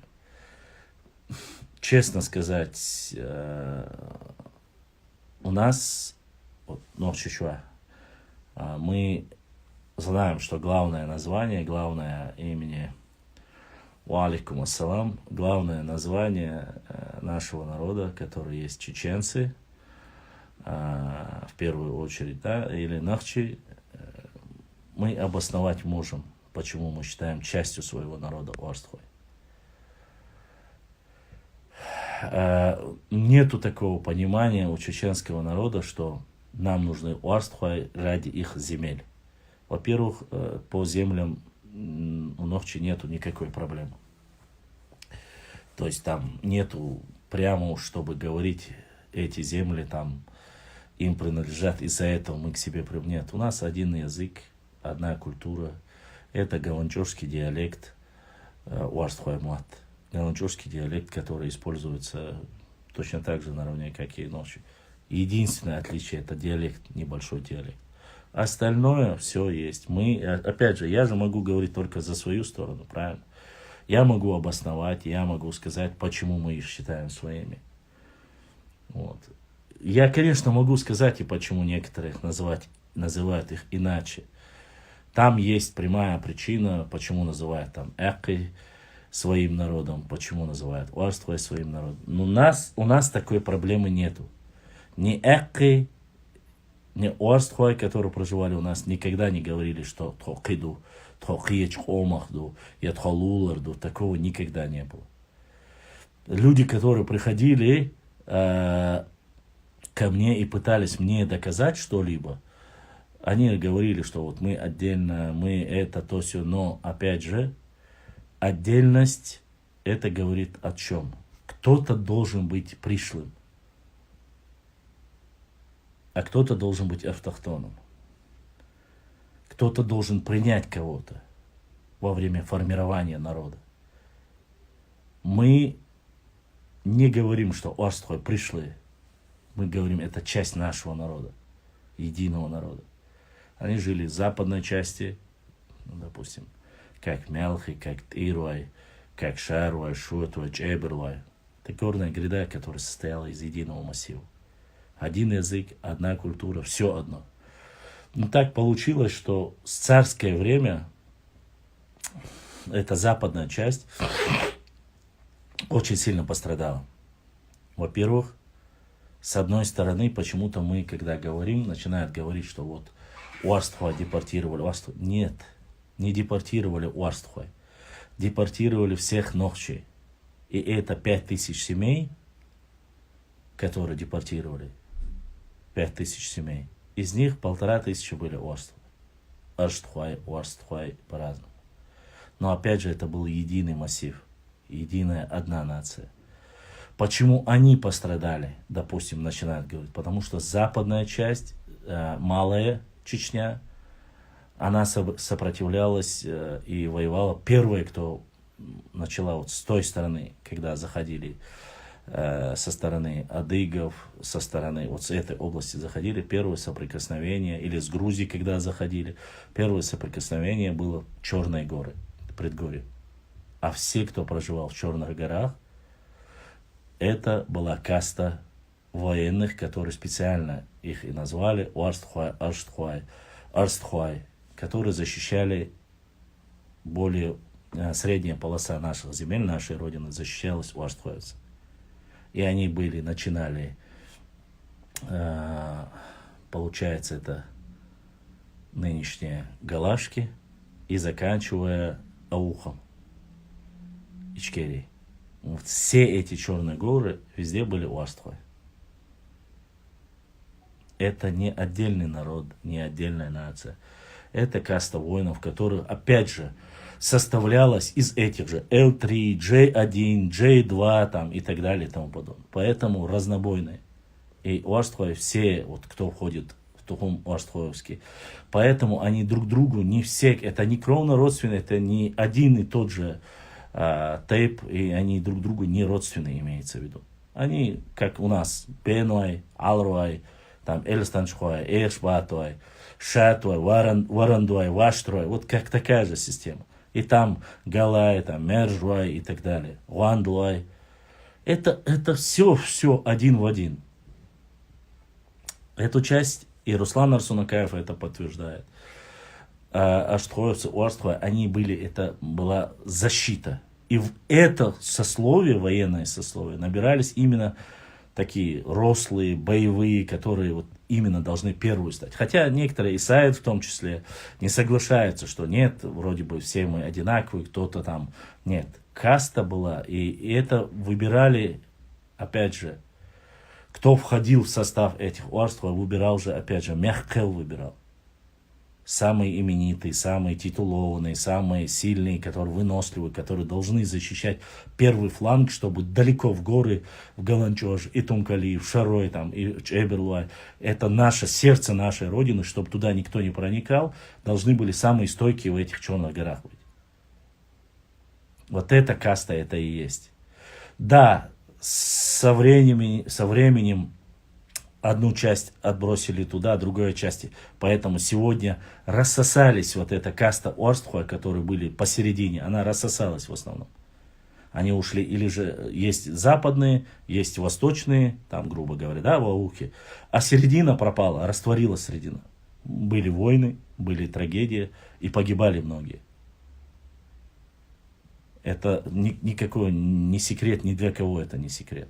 Они становились таким образом, верхнюю часть, первую, когда шли, я еще раз прошу не путать, люди, которые сопротивлялись царской России. Если бы они не сопротивлялись и не были на стороне Шамиля во время Кавказской войны, Большой Кавказской войны, иначе называют, если бы они сразу бы добровольно бы вошли в состав. Я не говорю за всех. Я знаю, что там есть договор, подписали, есть некоторые фамилии. Это их внутреннее дело. И я не хочу туда влазить. Опять же, я говорю, что это часть нашего народа, и мы едины. Да, взаимоотношения у Орстхой с восточными соседями немножко иначе, нежели чем наших ичкерийцев, допустим, области Ичкерии. Почему? Потому что более негативное отношение. Хотя, опять же, Сюли пытаются всяким образом сказать, что это не так. Они говорят, что их там притязали чеченцы, отбирали земли, там, или чеченцы, или русская царская Россия. Это то, что Сюли пишут. И из-за этого они пришли в Дагестан, попросили у Сюли князей, чтобы они их оставили за то, что приняли ислам. То есть такую ерунду несут просто. Все было иначе, и это все неправда. И я могу любому человеку доказать это. Если и было перемещение, Уарстхуа, опять же, перемещения не было. Была защитный фланг Уарстхуа, которые располагались по всем черным горам нашей Родины. Часть, которая осталась с краю, в восточной части Уарстхуа, они осели в Ауке. Небольшая часть. Почему? Потому что свободных земель там было чуть больше. В отличие от западной части. А то, что пришел ислам распространялся поэтапно. 800 лет его принимали в Дагестане. 800 лет. И так получилось, что ауховцы, те, кто проживает, все ауховцы приняли его раньше. Какие тайпы там были? Были это Дишни, были это Цуантруай, были это Парчхуай или, да, не знаю, Зандхуай, как угодно. Мне без разницы, это мой народ, какой бы это ни был. Никакой разницы нету, на самом деле нет никакой разницы между нами. Никакой разницы нету. Да, ментальность и суровость, там, взгляды какие-то, вот мы непрогибаемые, мы не такие, как вы, это болтология. Вопрос... Весь этот вопрос заключается, кто и сколько участвовал в войне, кто и сколько пострадал больше всех. Психология человека, который ведет 20 лет войну, она меняется. И многие, даже на мизерную часть, кто проживал Саюртхуай, Сабярткелхуай, Уарстхуай, Мобуцигаха Духабеш, Сунсасил Духабеш, Нохчибош. И его психология, и психология Уарстхуай, который проживает в Сагапши, Экажево, в Ингушетии, где не было войны, она будет абсолютно разная. Потому что мои Уарстхуай, мои Юртхуай, они Каждый день недолет, перелет, попадание, все в село, сжигание, убивали, когда нас там в лес сходили за дровами, сколько погибло. У них другое понимание в войне, нежели чем те, которые жили. Они знали, да, по соседству, но они не испытали того, что испытали мы. И те уастхуай, которые испытали в Кавказскую войну, все неудобства, все ущемления, их с гор уничтожали, сжигали села, разрушали, переселяли их на плоскостную территорию, чтобы было проще контролировать. И люди того периода психологически, они уже, зная, что 1500 переселили, зная, что вот эти разговоры, которые там будут заставлять насильно принимать христианство, отберут и те земли, которые были, и все остальное, оно накладывает свой, и хочешь ты, не хочешь, психологически, морально, физически давит победитель, тот, кто завоевал Кавказ. И они смотрят, как же сделать так, чтобы выжить нашим тейпом. Выжить нашему тейпу, тухуму, или как угодно, как каждый себя называет. И они выживали как могли. Те, кто ушли, те, кто остался, и каждый из этого чувствует. И исходя сегодня из той ситуации, которая есть, кто-то не соглашается там с политикой восточных братьев, да, то есть ногчи, сегодня те, которые живут посередине. Кто-то не одобряет политику западных, ингушей.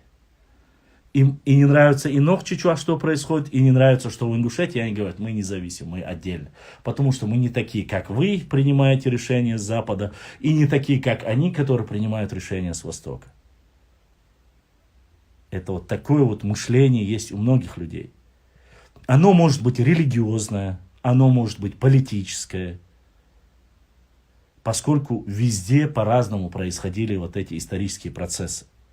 Где-то война была, да, без всякого преувеличения. Как и все ногчи, тягости, проблемы Уарстхоевское общество понесло. Царский куяц во время Кавказской войны. Без всякого сомнения, преувеличения. Это все было. Что касается момента, где там говорят, что чеченцы не давали карабулакам жить, нападали, или ингуши нападали, уничтожили Орстхоевские силы. Эти документы есть. Эти документы есть. Но, шудукдахаш, во-первых, их фиксировали царская Россия. Во-вторых, эти же чеченцы, допустим, грубо говоря, были и мирные чеченцы с большой Чечней, малой, они между собой были. То есть между собой точно так же могли напасть грубо. Я вам объясню, о чем я говорю.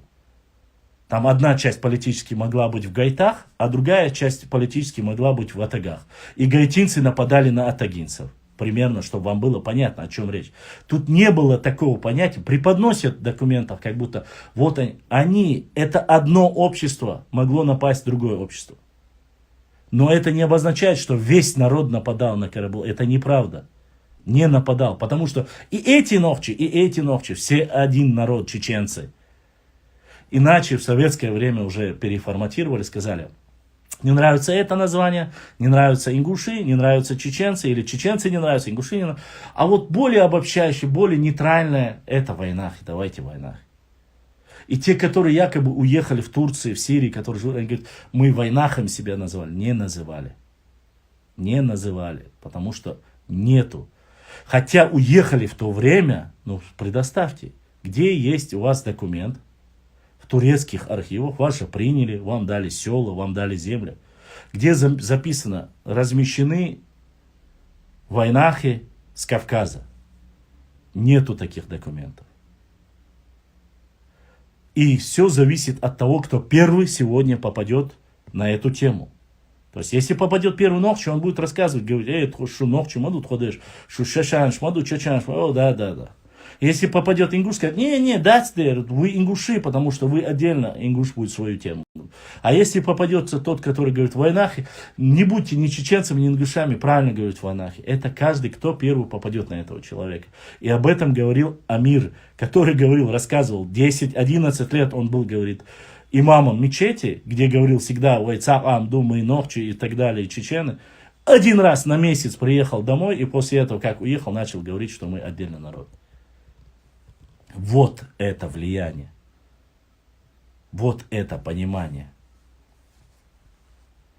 Может нравится, может не нравится. Сегодня это нету западных уарств, нету восточных уарств, нету центральных уарств. Уарств шабер сабу. Цатухум дуешь, хилла дуешь, дольш дуешь. Никакого там отдельно бахита. Ну, географически компактно они проживают одни тейпы в одной части. Ну, ни Котар-Юртар, ни Закан-Юртар, ни Сеймашкар, ни Асиновка, ни Сирноводский, нигде Теркисте ашбу уарстхуай, Аргуня ашбу, Берткела ашбу. Никогда в жизни, никогда сон уарстхуай отдельно бу, я иштебяхкир бу, я иш гуняли война ашбу, я никогда этого не слышал. Мне 41 год. Я слышал Мялхейт Иро, я про всех почти все знаю, изучаю, хожу везде. Но не было такого. С учетом того, что в моем селе знают каждого сюли, который приехал, переехал, остался, кто-то стал патроном над ним. В каждом селе знают и сюли, утевян, и Почему про уарстхуай такое не говорят? Не про мялхи такое не говорят. Саюрта мялхи бу, саюрта галгай бу, саюрта уарстхуай бу. Ну тхошядер санохчиду. Царь нунцол арш мялхи бу. Хош отдельно был, хош уарстхой был, хош отдельно был, хош гунядымш был отдельно. Нету такого. А сюли была, гумки была, ягаз гумки была. Издавяну эцеру ол. Эцерт эляцу ол. И в каждом селе то же самое. А про уарстхой такое не говорят. Вы что, думаете, здесь все нохчичуа дураки, что ли? Нет. Но те, кто, к сожалению, сегодня оказался по границе, тот, кто не согласен или недоволен политической системой, религиозным направлением, экономической ситуацией, они используют вот этот момент гойшун, что ишдалхари, что царах тирда цундер, это все байда. И все это прекрасно знают, и царская Россия знает, что и уарстхуай карабулаки, что и шатвай, атагинцы, герменчуковцы, и гайтинцы. Все это один народ. Но сегодня мы так не говорим. Все, кто по линии Нохчичуа Ашбека, вне исключения, вот в том числе меня, мы говорим, мы один народ Тхонохчиду. Ха'яли, дa'йогит, и ничем мы не отличаемся. Ничем. Тхондухабиз и Тхакамдубахи. Мы же не говорим, они пришлые, они остались у нас, нас разделили. Никогда ночью такое не говорят. Вот эта болезнь, она появилась, ее заложили в 1800-х годах при создании остальных там поделений обществ. Опять же, и в то время было разное. Уарстхуай, которые были в Чечне, они сказали, что идут, адит, и границу определите, и вот так по-голландчорскому. Они говорят, что якобы этот, и фамилия сейчас говорят, в этом же докладе все написано. Он это имел свои финансовые, поэтому он стал чеченцем. Нет. Нет, это не так. Ну да, конечно, по соседству тебе проще. Если ты живешь там, извини меня, в голландчорском районе, ну, хорошо, я объясню. Абумта ашвала, он даттах уллихома, я берткаляла. И ты больше видишься даттху аштане. Я лошкана зудьялер, я дик водар. С соседним селом у тебя проще это. Понимаете, это всегда было так. Раньше, если были вообще какие-то затруднения были, ехать долго, перебираться там на лошади, пока туда доедешь, леса, война, все остальное. Сейчас 5 секунд в одном месте, в другом. Поэтому бунтар зудая, котар юртар, закан юртар, сеймашкар, хая, даю, гала, сай, дай. Вообще ничего, никаких проблем нет. Полчаса, час ты доезжаешь до любого конца. Сегодня это уже не канает. Если раньше еще только с соседями, а теперь и Асиновка, Серноводск, Бамут, все, кто по границе, там наши села есть, Давыденко, Ахьегила, они все знают. Их любят, их ценят, и мы один единый народ. И никто ни в чем не ущемляет. А драки, проблемы, угнал, убил, аварию сделал, это везде было. Напал, они были против. Чеченцы, если вы, орства ваши, почему вы убивали? Ну, чеченцы, одни чеченцы убивали других чеченцев.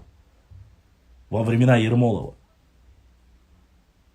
Плоскостные там чеченцы убивали других. И Лаудаев был царский офицер, но он был, якобы указывает, что он был там чеченцем. И сколько гадостей он написал. Я эти примеры приводил, их очень много. Отношение к политике очень разное. Но это не меняет нашу кровь и нашу национальную идентичность. И все. Башлам, ладно, дальше продолжим, я отвечу на ваш вопрос. Башлам, сегодня у большинства нет Инстаграма, лучше бы вел стрим с Ютуба. Во-первых, Магомед Амагов, в Ютубе у нас идет эфир, Ютуб Чуа, эфир есть, и наш канал есть, и сейчас нас видят и в Ютубе тоже, в Фейсбуке и в Ютубе. Ибраим, скажи, сколько в Ютубе сейчас человек нас смотрит? Ассаламу алейкум, ва алейкум ассалам, башлам, ял хуай тайпах. Ял хуай тайпан халяц. Остается действительно, записано есть, информация по этому поводу есть. Ял хуай тайпа, исконно ногчи тайпа ду, шей бауаю, чохаз восстановить ин бауаю, одна из самых лучших. Вот.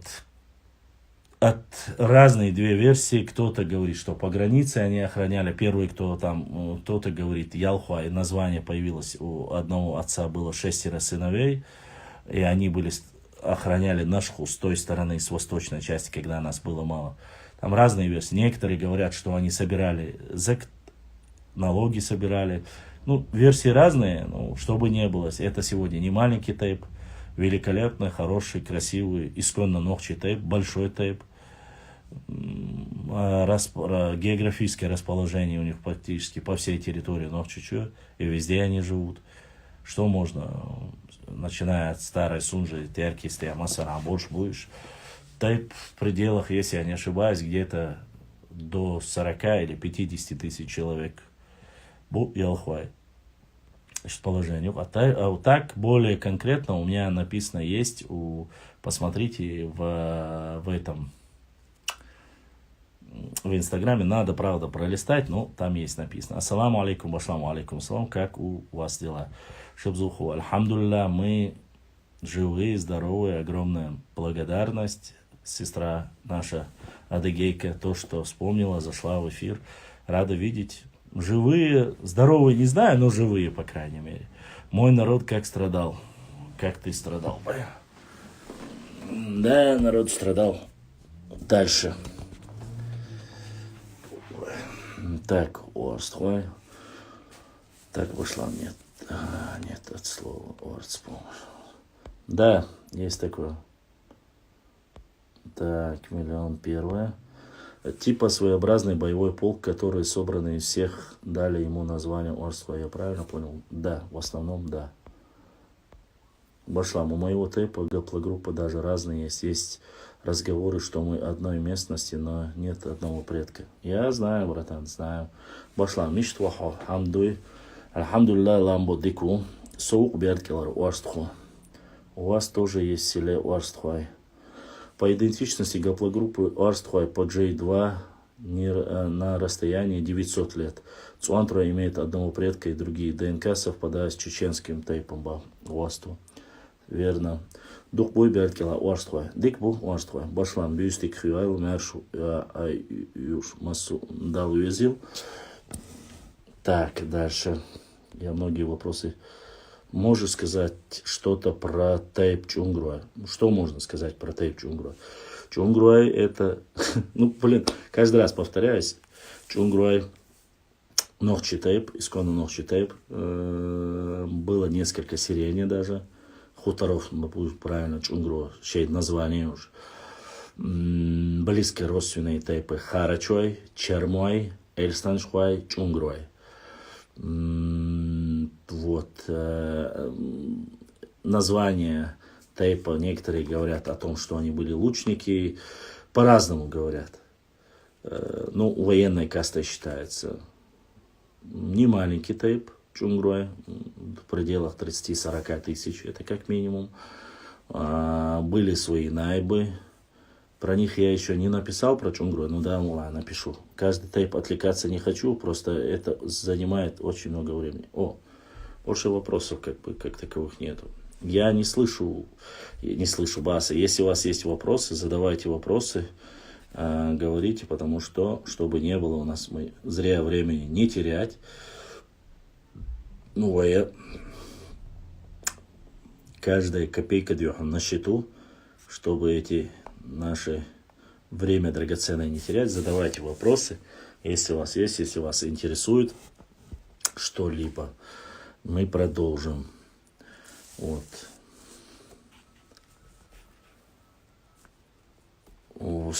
Конечно, послушайте, валлахи, биллахи, талахи, я знаю, что многие лжецы, подлецы и все остальные ицы пытаются сегодня сказать хуняды, гордыни, фуняды, но сегодня вынуждены, там, запугали, не запугали, валлахи, никого не запугали. Просто многие уарства сегодня очень сильно рады, и есть на то причина, потому что их историческая родина семимильными шагами восстанавливается, и каждому желающему вернуться уарству на свою землю своих предков, дом построить, заниматься скотоводством. Для этого дела в Чечне Нохчичуа выделили и средства, и списки составили, и все сделали, желающих всех зафиксировали. Все делается для этого. Кто переедет туда?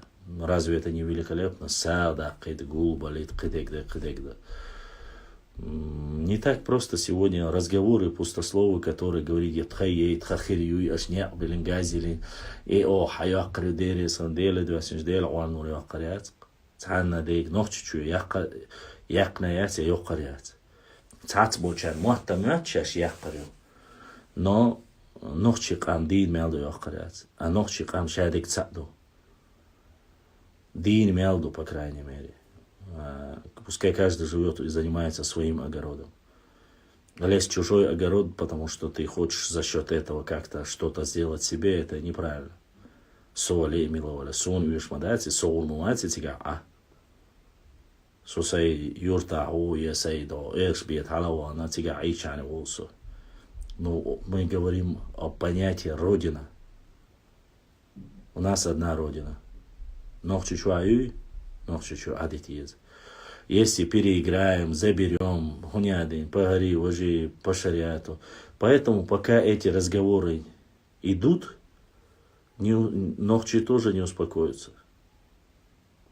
Будет такая же ответка, кто бы эту фитну не вел.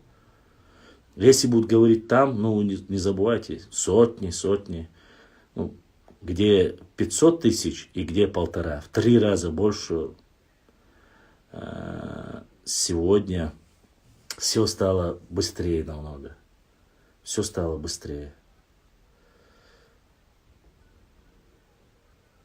Есть. Один том есть, Ахмад. Ва алейкум ассалам ва рахматуллахи ва баракатуху.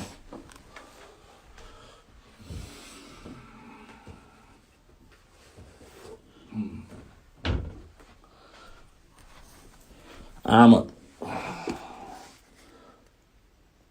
Вот она. Часть какая? Я подарок. Правда, не знаю, почему-то мне ее подарили. Так, часть какая здесь указана? Не знаю, здесь какая часть не указана. Но я знаю, там часть, на одной был отец, вроде бы, Ильяса Сигаури. Это 97-й год, введение, Российский фонд. В 1997 году. Так, Тропкин.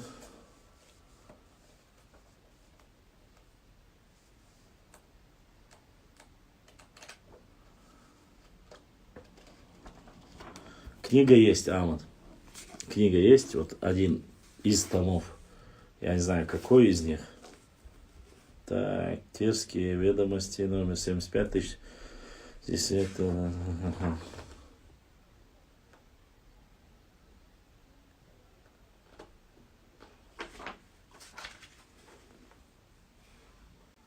Это знаешь, Алан, сейчас я тебе скажу. Тайна древнего Шумера, происхождение расселения, политическая история, структура шумерского общества, хозяйственная жизнь, духовная культура. Это первая глава. Вторая глава. Хуритское государство, происхождение расселения, хуритско-уральские языки, политическая история, социальная структура общества, экономика, духовная культура и религия. Третья глава – это Урарту, происхождение расселения, политическая история, социальная структура уральского общества, экономика, материально-духовная культура и религия. Глава 4 в сумерках времени. Глава 5 Северо-Восточный Кавказ, период появления ислама до монгольское завоевание. 6 глава в конце Средневековья. 7 глава Чечня и Россия, период противостояния. 8 глава Имамат, новое учение и заключение. Вот эта часть у меня есть. Вот она.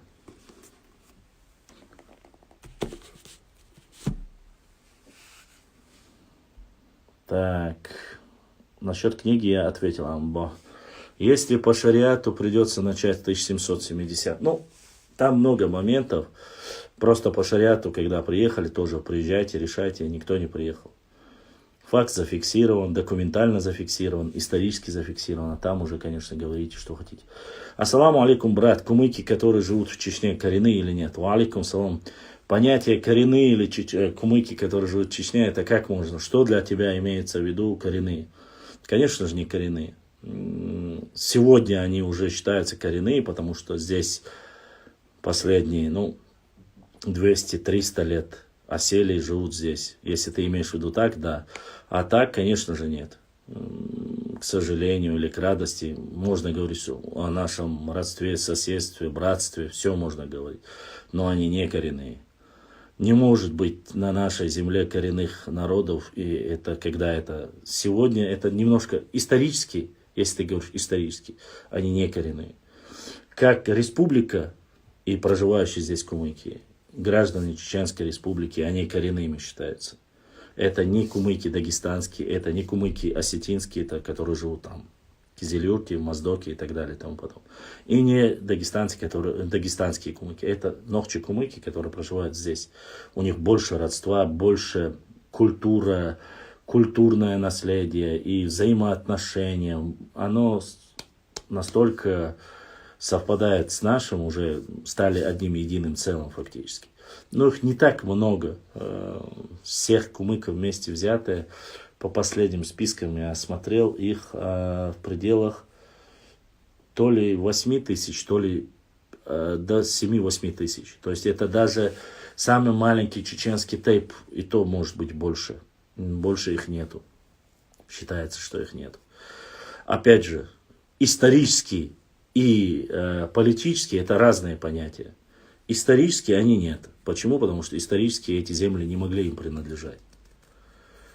То, что завоевали, то, что получили, это может быть с помощью царской России, с помощью имама Шамиля или с помощью других каких-то. Это да. Расселялись, они жили по Сунже, вплоть до крепости Назрань. Очень сильные были религиозные деятели у кумыков, которые жили, проповедовали ислам, распространяли ислам в Чечне, в Ингушетии. Есть такие алимы, которые были, они жили по Тереку вверх и по Сунже вверх. Но начиная от Гудермеса, от историческая родина всех кумыков, это вот область Тарки, это область Кизлярского района. Все, что находится, начиная там от Тарков, они, конечно, вверх были и вниз, но нашими они вот междуречье Терека и Сулака как распространились, вот, и дальше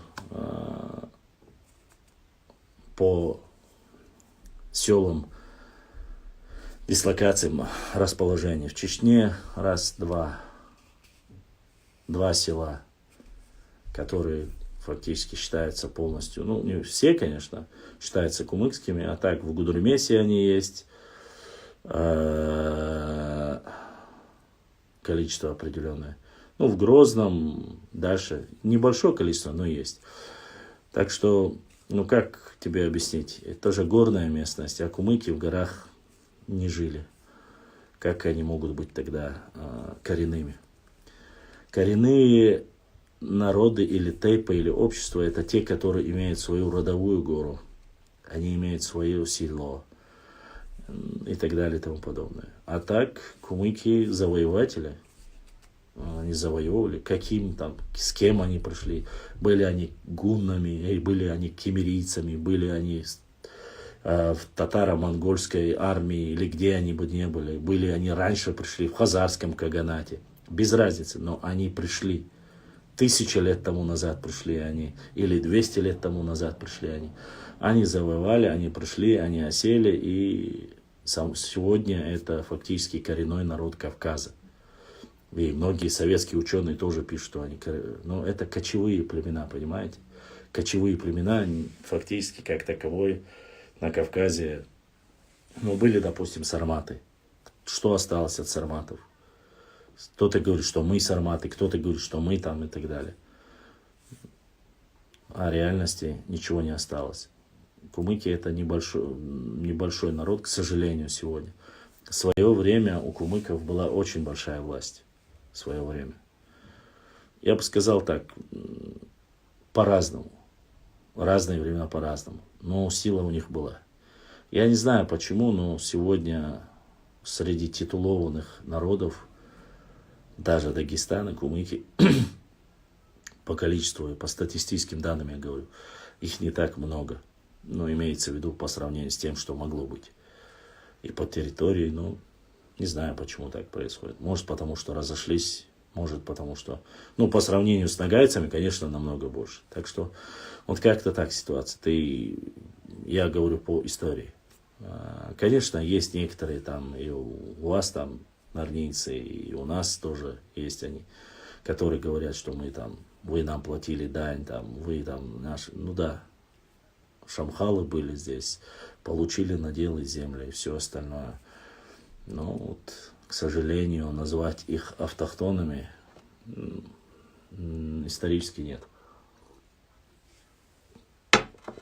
Башлам. Скоро закончу очередную работу. Пробыли ли чеченцы, князья, пришлю тебе ажла. Сегодня пришлю. Обязательно посмотрим, да, хорошо, что у тебя эта книга есть, там много информации. Конечно. Я же ее и рекомендую, Башлам. В каком веке году орстхоевцев переселили на нынешние территории на равнине? Ну, братан, смотри. Считается, что с появлением царской России, в основном,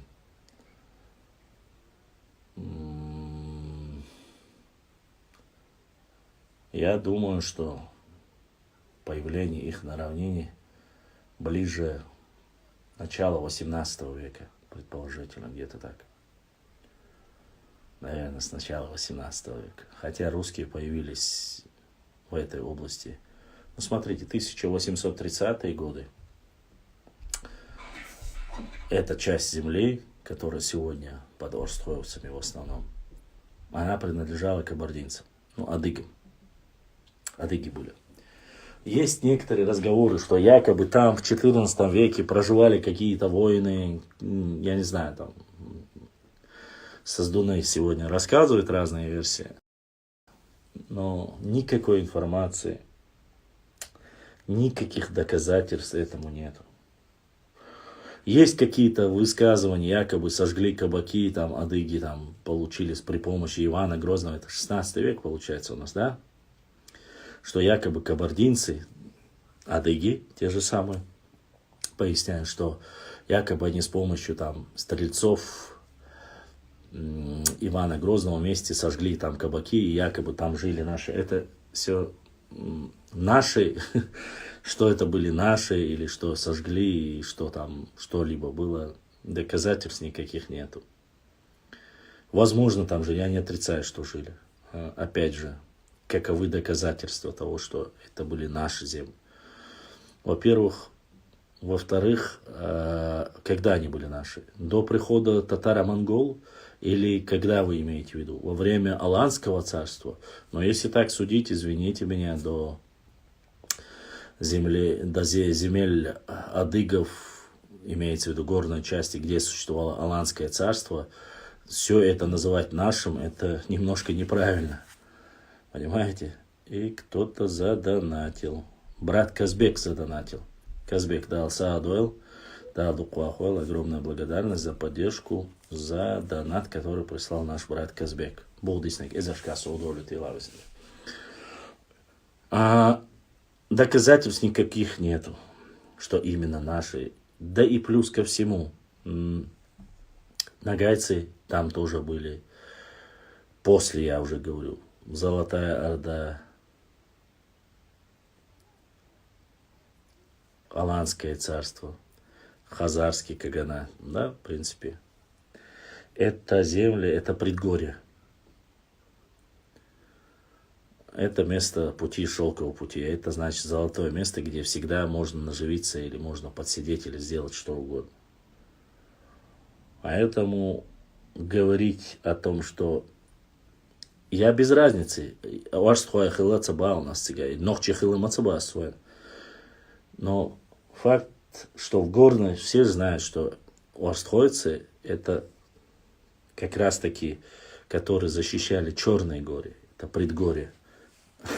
Там не написано, что уастхойцы или чеченцы или ингуши защищали, воевали там Сунжинский хребет. Но нету этого всего. И миф, конечно же, пропадет. Там гипотетически, да, мы жили до самого Терека, мы говорить можем. Ну а дальше что? Жили до Терека, жили до Дона, до Кумы. Так какое количество у вас было? И кто вас уничтожил? Говорите Алания, что это мы входили, допустим. Опять же, на нее претендуют разные государства. Тогда это получается, это какое-то общее название. Вот. Поэтому мне очень сложно вам сказать. Это повторно пришло сообщение. Сложно сказать, но я предполагаю, что начиная с появлением царской России, уничтожением предгорья, горных, вот этих черных гор, в то время начали активно переселять на равнину арстоевцев. Именно этой части, которая в этой части находилась.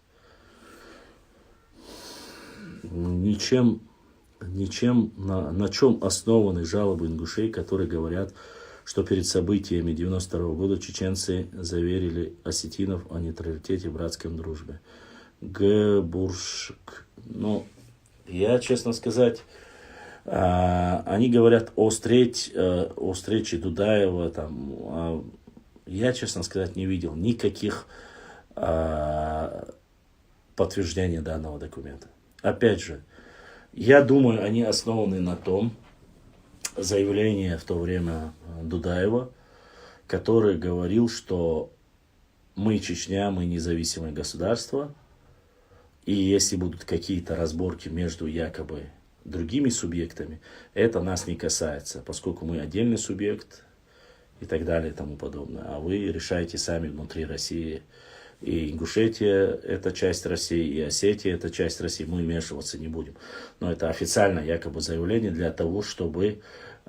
и Аушев сам Руслан говорит, что это якобы спецоперация в 1992 году, которая была между осетинами и ингушами, была создана, чтобы чеченцы пришли на поддержку Ингушетии, и в этом плане, чтобы заманить и начать войну против Чечни. Сам Руслан Аушев об этом говорит.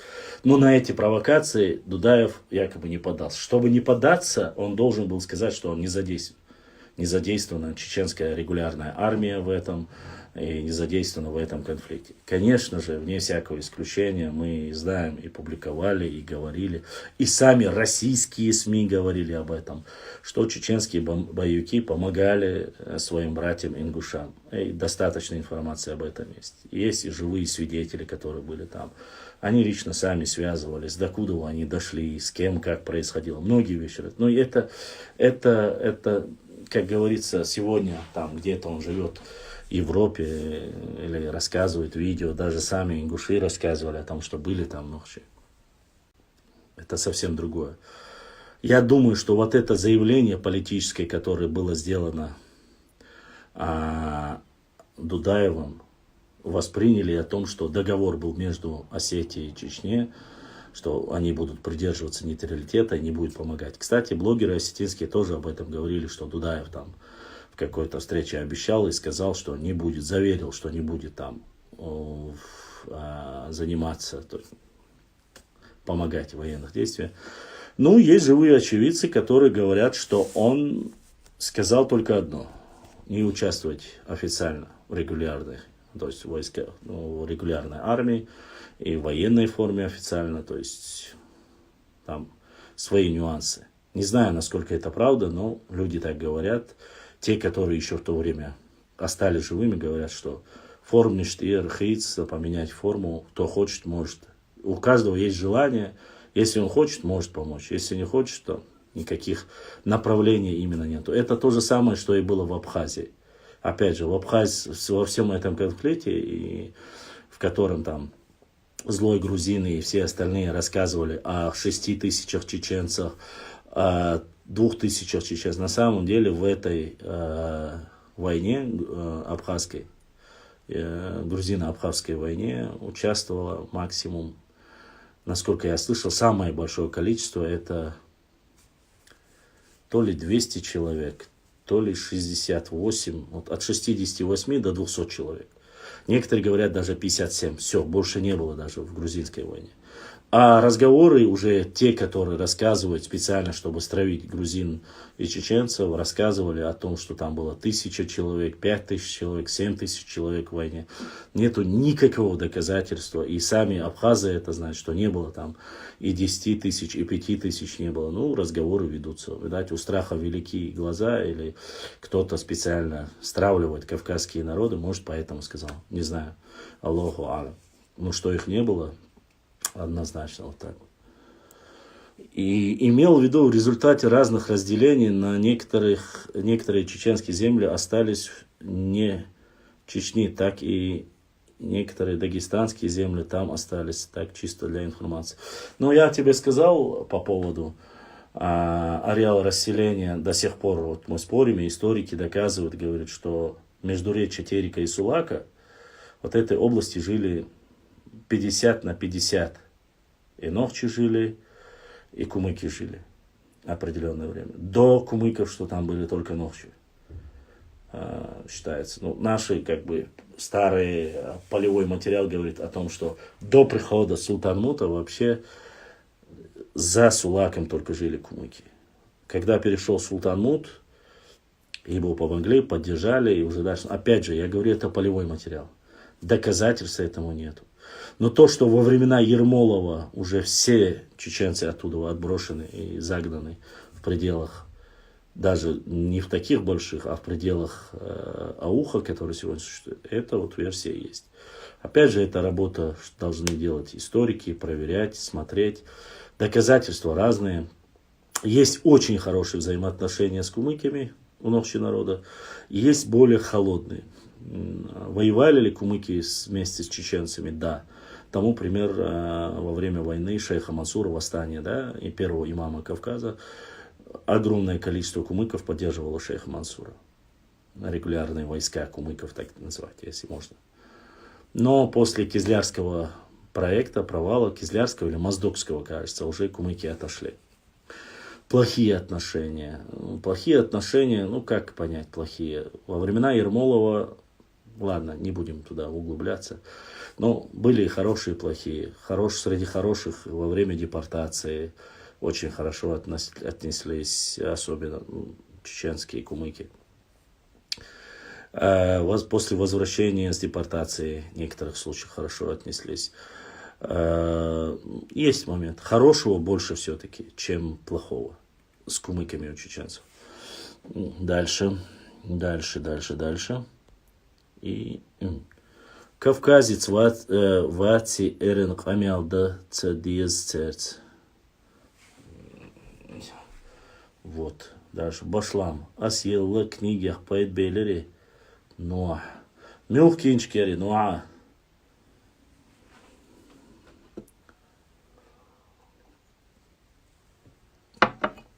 Напомните мне, братья, какую книгу, которую вы дали. Я просто-напросто могу ошибиться, чтобы не ошибаться. Желательно, конечно, чтобы вы напомнили. Нет, есть вещи нравятся, не нравятся. Я же не могу всем угодить и говорить, что нравится.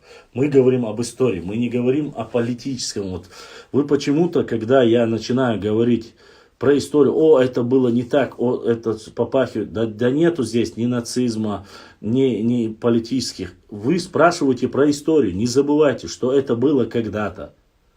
Оно прошло. Сейчас это Чеченская республика.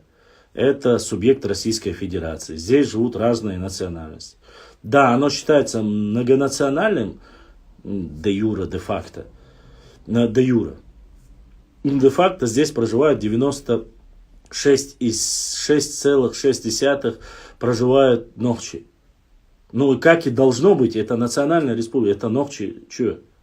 Это наша республика, это наша родина. Здесь и должны проживать в основном нохчи.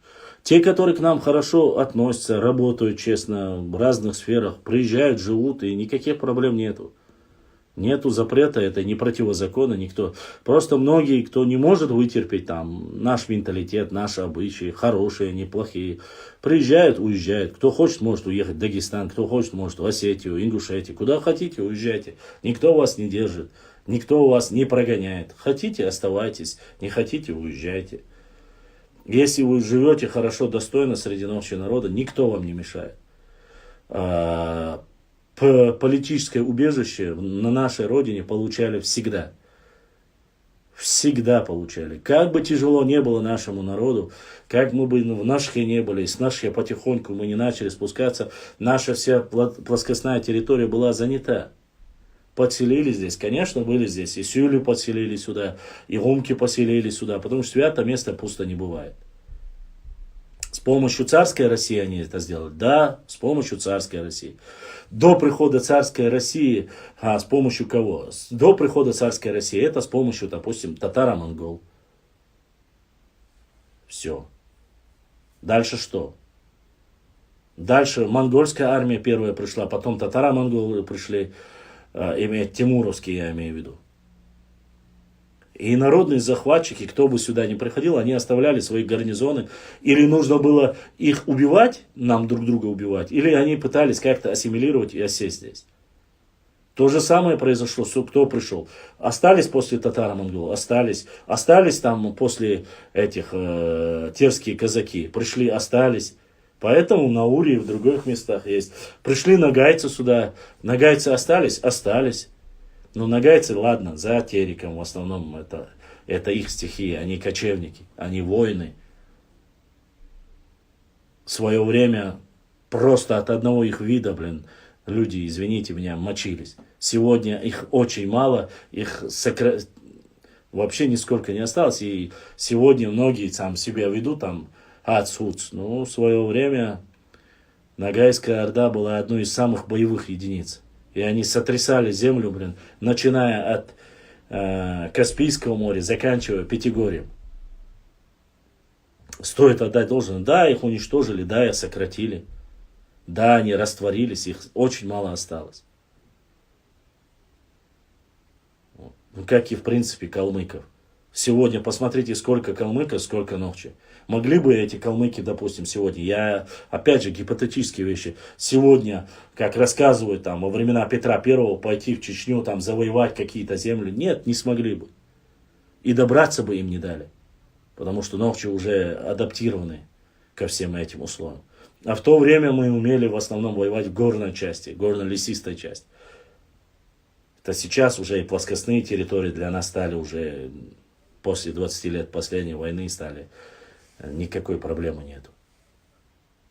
И до их и всего, сколько их там, 200-270 тысяч калмыков, кажется. Все поменялось. Все поменялось. Я не говорю это в плохую сторону, не принижаю. Но меняется, понимаете. Монгольская армия, которая сотрясала весь мир, которая была одной из самых могущественных государств мира. Ну где сегодня монголы?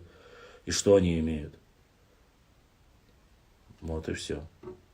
До сих пор идут споры, дебаты, дискуссии идут по поводу того, сколько же было всего чеченцев. И когда мне люди начинают говорить, нас было 5 миллионов, нас было 10 миллионов, я говорю, это неправда. Это неправда. Во-первых, у тебя должно быть доказательство. Это массовые захоронения.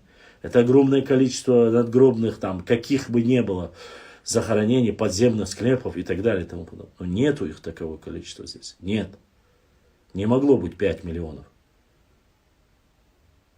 Или должно быть море, которое могли потопить там, допустим, наш народ.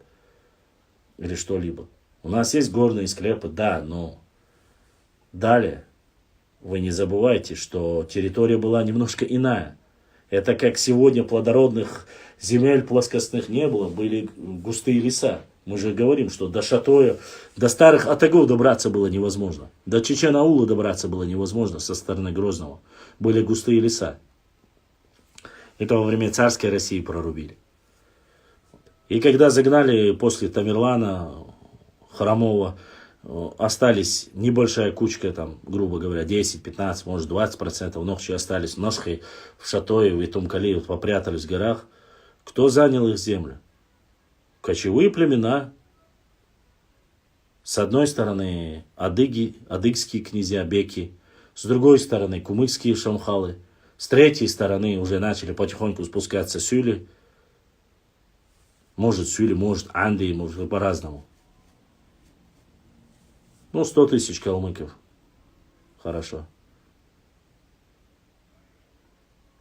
Я слышал, правда, что 79 или что-то такое, 100, 200. Я без разницы говорю. Поэтому, конечно же, судить сегодня и говорить об этом каждый может по-разному. Но стоит отдать должное, если в истории эти люди были воинственные, нужно говорить, что они были воинственные. Кочевые племена в редких случаях, можно сказать, что миролюбивые, добрые, мягкие. Нет. Такое за ними, конечно, не числилось. Были. Наши земли занимали. По Сунже вверх занимали кумыки. Небольшое количество, некоторые говорят, с кумыками вместе были и нагайцы. Терек за Теречи занимали терские казаки, которые были подневольные, крепостные, которые с Астрахани, со всех мест направили, сказали, вот, свободными будьте, казаками, земли ваши. Ва алейкум ассалам. Вот. Пришли калмыки один раз удачно, один раз неудачно. Заключили на определенное время мир. То же самое. А потом уже окончательно, наверное, уже освобождение закончилось. Ва алейкум ассалам, Казбек. Закончилось уже во времена первого имама Кавказа, шейх Мансура.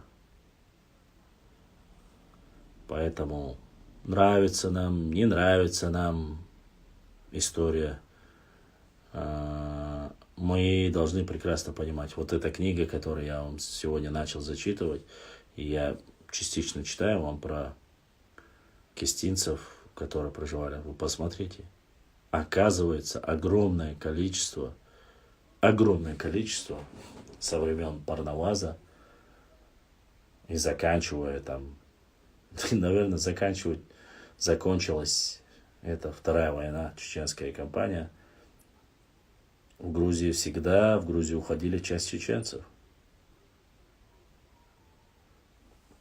Галай, буйберт, гела. Дела сухамса, сун точно хинц эрдацас.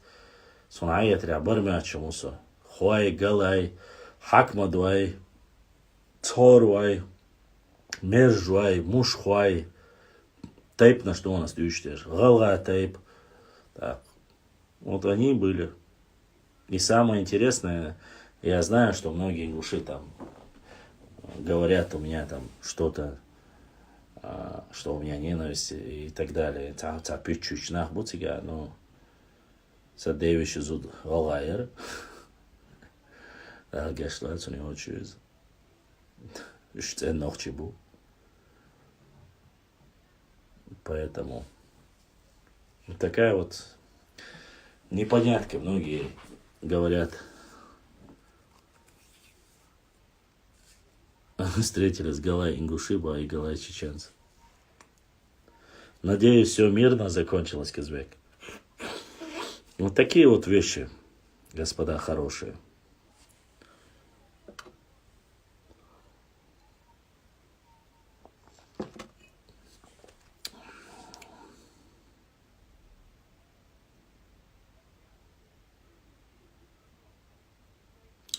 Да, цечуя был олца, а настой.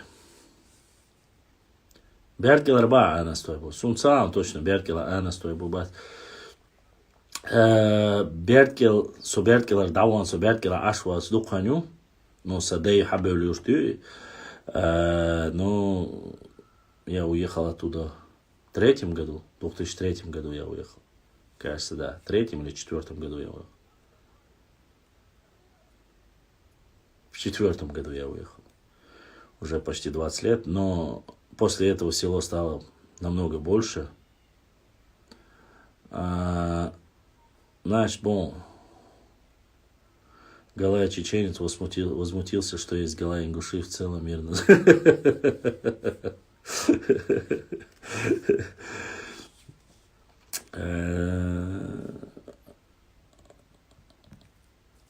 Положение.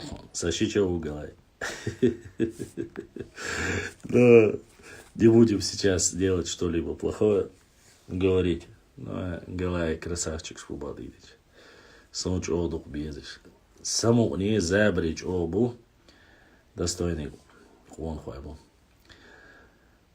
Ой, Галай. Вот, что я хотел еще сказать. Да, вселение после этого, когда я жил там, было в пределах 8 или 10 тысяч. Сейчас Бердыкель уже вырос где-то до 15 тысяч, увеличился. Вот. Многих я не знаю, имеется в виду, может быть, и тейпы, темы по тейпам, это я не спрашивал никогда, это как-то неправильно.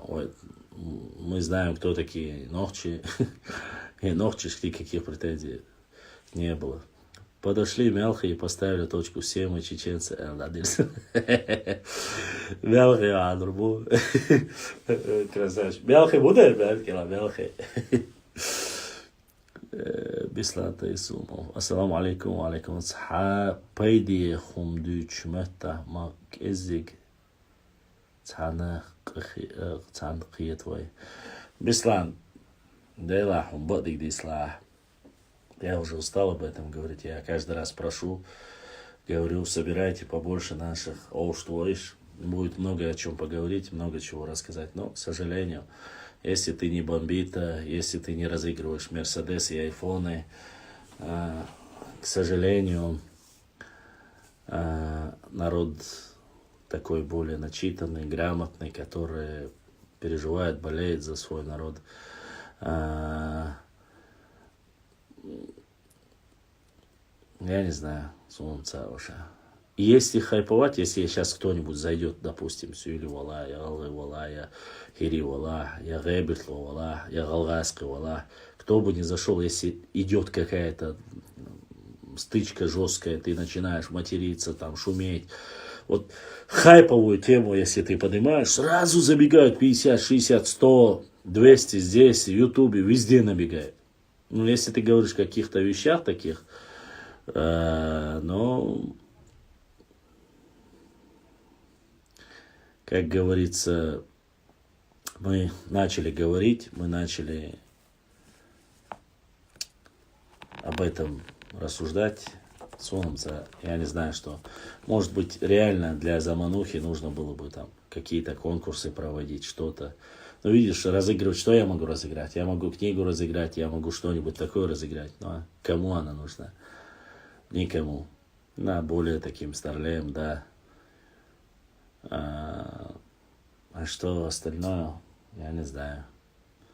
Кайвуды иду сунца. Финансово, конечно. Может быть, я бы и финансово как бы разыграл, но, к сожалению, с этими вещами финансовыми затруднения у меня у самого, я не могу ничего разыграть. Что еще, понятия не имею, что можно сделать еще.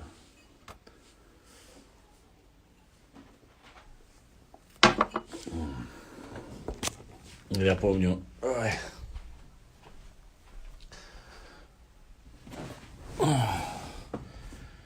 приходится рассказывать, приходится даже в некоторых случаях, когда мы начинаем говорить о том или ином обществе, горном обществе, или у нас очень непонятная ситуация происходит, особенно когда iPhone разыгрывает.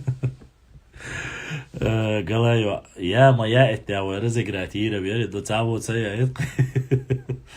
вот, когда ты начинаешь говорить о каком-либо обществе, Шатойское, Итумкалинское, там, Варандуай, я Ваштруай, я Памтуай, Хайкуай, Шатоевские братва подтягиваются. Итумкалинскую тему поднимаешь, Итумкалинцы подтягиваются. И вот так у нас, к сожалению, каждый по своей тематике, ближе к себе кто есть, начинает. Допустим, начинаешь говорить об Уарствой подтягивается, Мелхи подтягивается. От понятия от общности нашей истории, важности, история, датов, географии, без разницы. Вот его нету. Я не знаю, что нужно. Ауховцы говоришь, ауховцы подтягивают. Панкийские кистинцы говоришь, ну благо я со всеми веду дискуссию, со всеми с ними общаюсь. Все смотрю, слушаю, рассказываю. И поэтому, как и сейчас Беслан задал вопрос, именно нужное, важное, а почему так мало людей, не знаю. И есть золотое время в Инстаграм, я вещаю через Инстаграм, у нас подключенный и YouTube канал, и Facebook канал, и одновременно идет трансляция везде, но есть ситуация такая, что золотое время есть в Инстаграм, который используется, чтобы и в Европе, и, я знаю, смотрят из Канады, из Америки смотрят нас ночью, и остальные. Золотое время это вот 23:00. И в принципе я не знаю почему, но после запрета Инстаграма через VPN многие я потерял. Но скажу вам честно, несмотря на то, что у меня в Инстаграм, да, вот 40 тысяч у нас, 40 100 человек. В последнее время Инстаграм активно начал у меня убирать подписчиков. Я не знаю почему, для чего делается это. Или они это делают, или эти чекиндезы, нарнийские, или они это делают. Но мне приходят как бы разные вот эти, заходят, мы рассылкой занимаемся, мы увеличим ваш контент, вот. Они приходят, но опять же они, там суммы, прайсы у них очень большие, финансовые, то есть, ну как, 10 тысяч, 15 тысяч, от 7 тысяч и начинается вверх идти. То есть, чтобы активно рассылали, всем доходили, что у меня эфир начинается. Поэтому они просят эти финансовую поддержку. Бесплатно царь Цадой. Вот.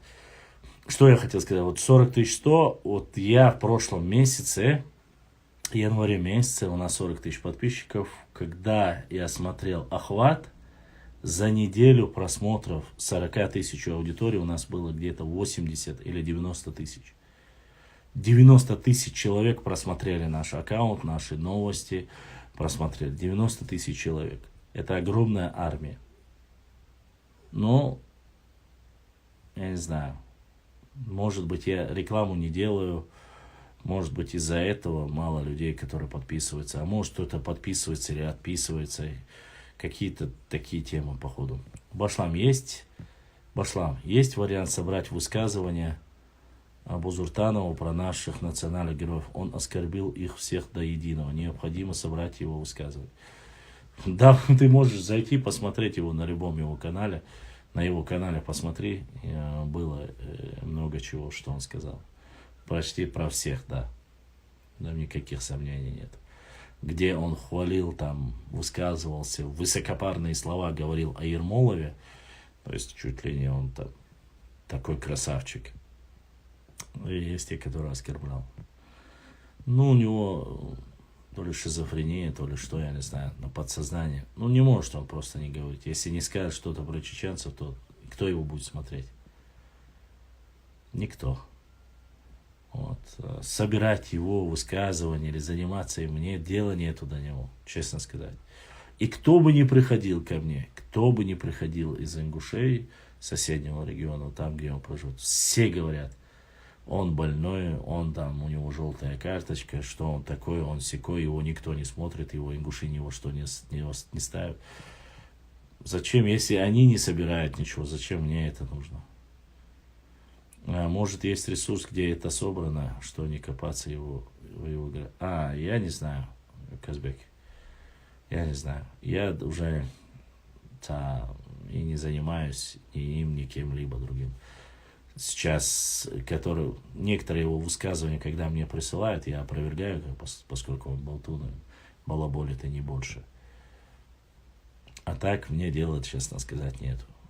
Когда он сказал про Байсангура, про Бейбулата, про шейх Мансура, я жестко ответил и буду отвечать, если он будет задевать наших героев. А так, до этого маразматика мне дела нету. Главное, чтобы про свою историю пускай говорит, что хочет, но не про наш. Бошлам его тезис актив. Я знаю, Казбек, я знаю. Не только о национальных героях, но и обо всем народе. Сейчас он уже закончил национальных героев, сейчас он начал добираться до чеченских ученых. Начал он оскорбление с Алироева, одного из самых лучших чеченских лингвистов,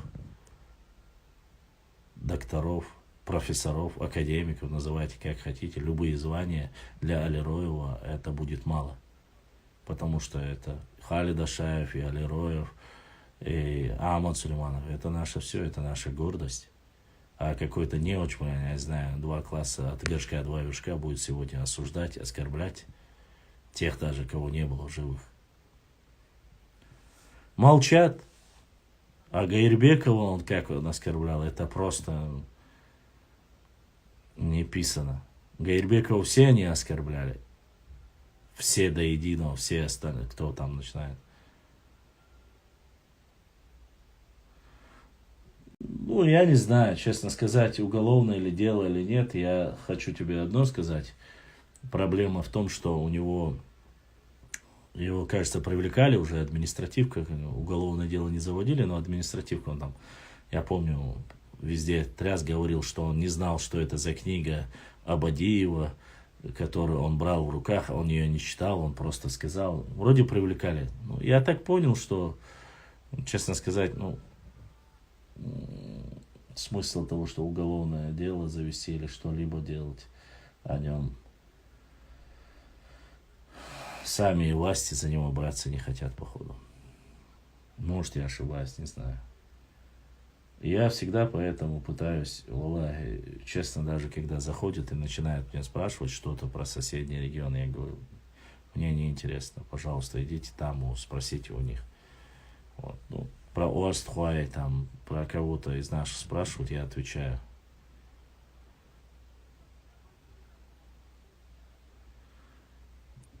Я не знаю уже, Казбек. Чего не знаю, того не знаю.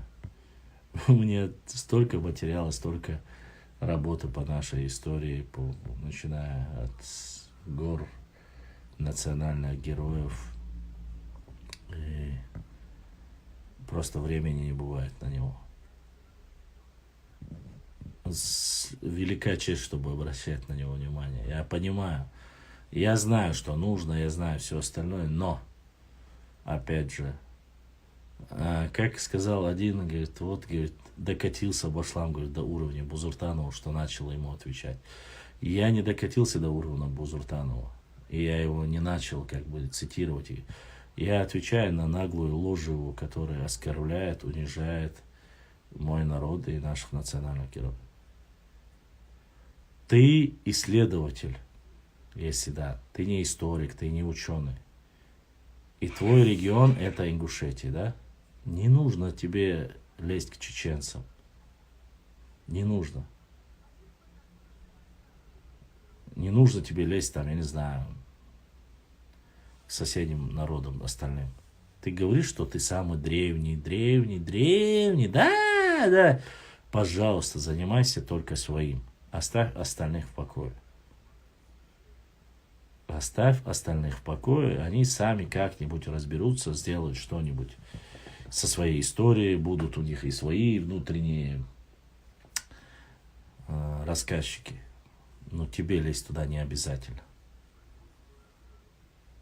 А если ты занимаешься, допустим, ну, я не знаю, последний там, я не хочу сейчас говорить, но когда мне ссылают, ссылки скидывают, вырезают его, у меня столько уже и накопилось сейчас.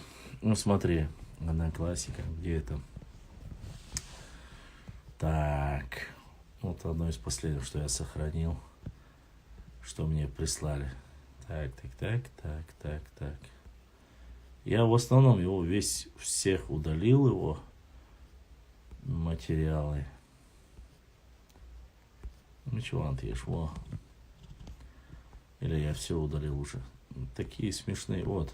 Да, бои шли. Я не знаю, за какие заслуги Владикавказ награжден званием города воинской славы. Да, я не знаю, или Грозный. Бои за Малгобек шли страшные, 14 раз. Если в Сталинграде 140 потеряли, то здесь 120 тысяч.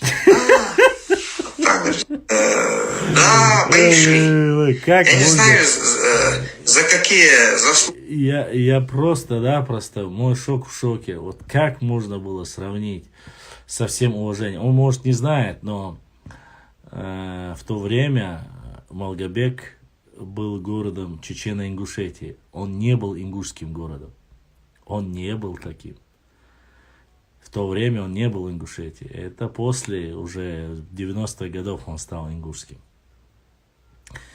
И даже несмотря на этот нюанс, оставим этот нюанс, самое смешное то, что этот человек говорит, сравнивает Малгобек и со Сталинградом. Как бы я не любил Малгобек, как бы это не было в нашей там родной своей землей, но сравнивать Сталинград и Малгобек, вы просто-напросто... Я просто зашел поинтересоваться, сколько там нападений, какие сражения были. Просто-напросто земля и небо. 1000 раз разница между Сталинградом и Малгобеком. Опять же говорит, при чем тут Грозный? Ну, во-первых, незнание, как говорится, Русика, Усика, истории нашей Отечественной войны, то, что танки дошли и до Наурского района, до Горогорска дошли, а Горогорский это уже фактически часть Грозного. Это Старопромысловский район, недалеко от Старопромысловского района, по Сунжинскому хребту. Дальше. Если он не знает, что у нас, что цель-то была какая, это в первую очередь Грозненская нефть, и потом дальше, если захват, и до Бакинской нефти. Отрезать нефтепромысла от остальных советских танков, самолетов, и война была бы выиграна. Поэтому пытались завоевать именно и разрушить. Не Малгобек захватить хотели немцы. Если вдруг не знает Русик. Малгобек, он был просто на пути. Вообще сам Малгобек, когда был создан, может быть, Русик не знает, но в 1934 году. Вот. Насколько я знаю, и не знаю, может быть, у него какая-то другая древняя история. Но 1934 год, это когда ингушская автономия была добавлена к чеченской автономной области. И опять же я говорю, эта область и эта часть называлась Псидахским районом. До этого он назывался Псидарский район, потом он стал Малгобек и Малгобекским районом. Это части этого района претендовали, на части этого района претендовали Малгобекский район, часть Малгобекского района, и Карабулак, и остальные еще 8 сел. Это как раз таки были спорные территории. Спорная территория. Вот как-то так, если исторически. Опять же, мы говорим, когда-то это было. Но даже в этом случае он... Малгобекович, нет. Антипон ТВ, нет. Малгобек не чечня, ну как. Ты очень сильно географически ты ошибся. Малгобек это Ингушетия. Ну как. Сегодня Малгобек это Ингушетия. Так что Антипон ТВ. Не знаю, если ты сейчас не переиначил Антипон ТВ, Малгобек находится в составе Ингушской республики.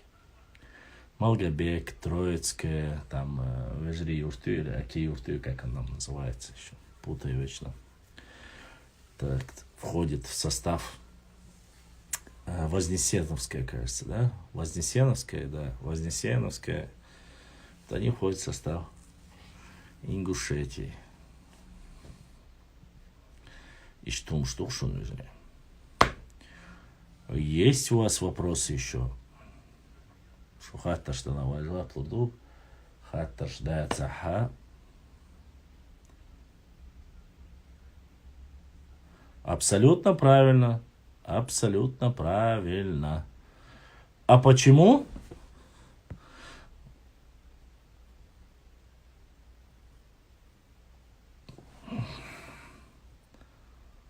Поэтому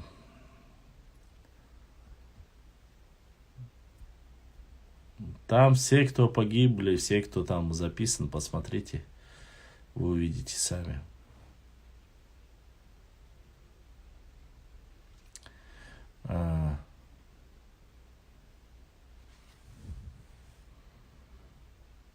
Были ли или не были, однозначно, что вообще не участвовали, я не могу сказать. Маловероятно.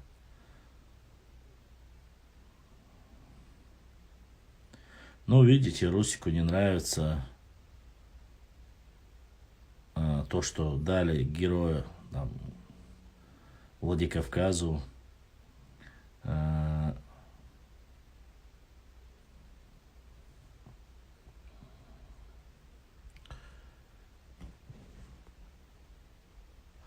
Нет, Казбек, ты немножко неправильно понял. Регулярные войска были, да, но в сражении участвовали, были ногчи. Ингуши, наверное, тоже были. Я не могу сказать за ингушей, но наши участвовали. В 42-м году, да, оборонительные были. Еще до депортации. Малгобек себя получили, нарушив договор. Да.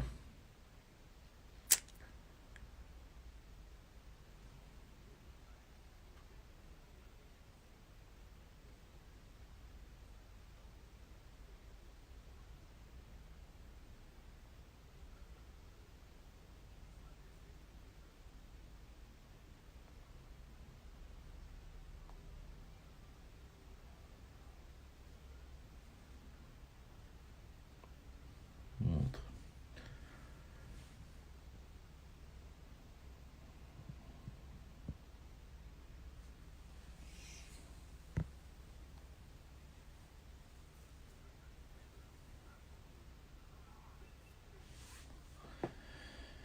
Хотеть, конечно, можно, но так я тоже об этом, конечно, допускаем, что участвовали. Мы не пытаемся принизить.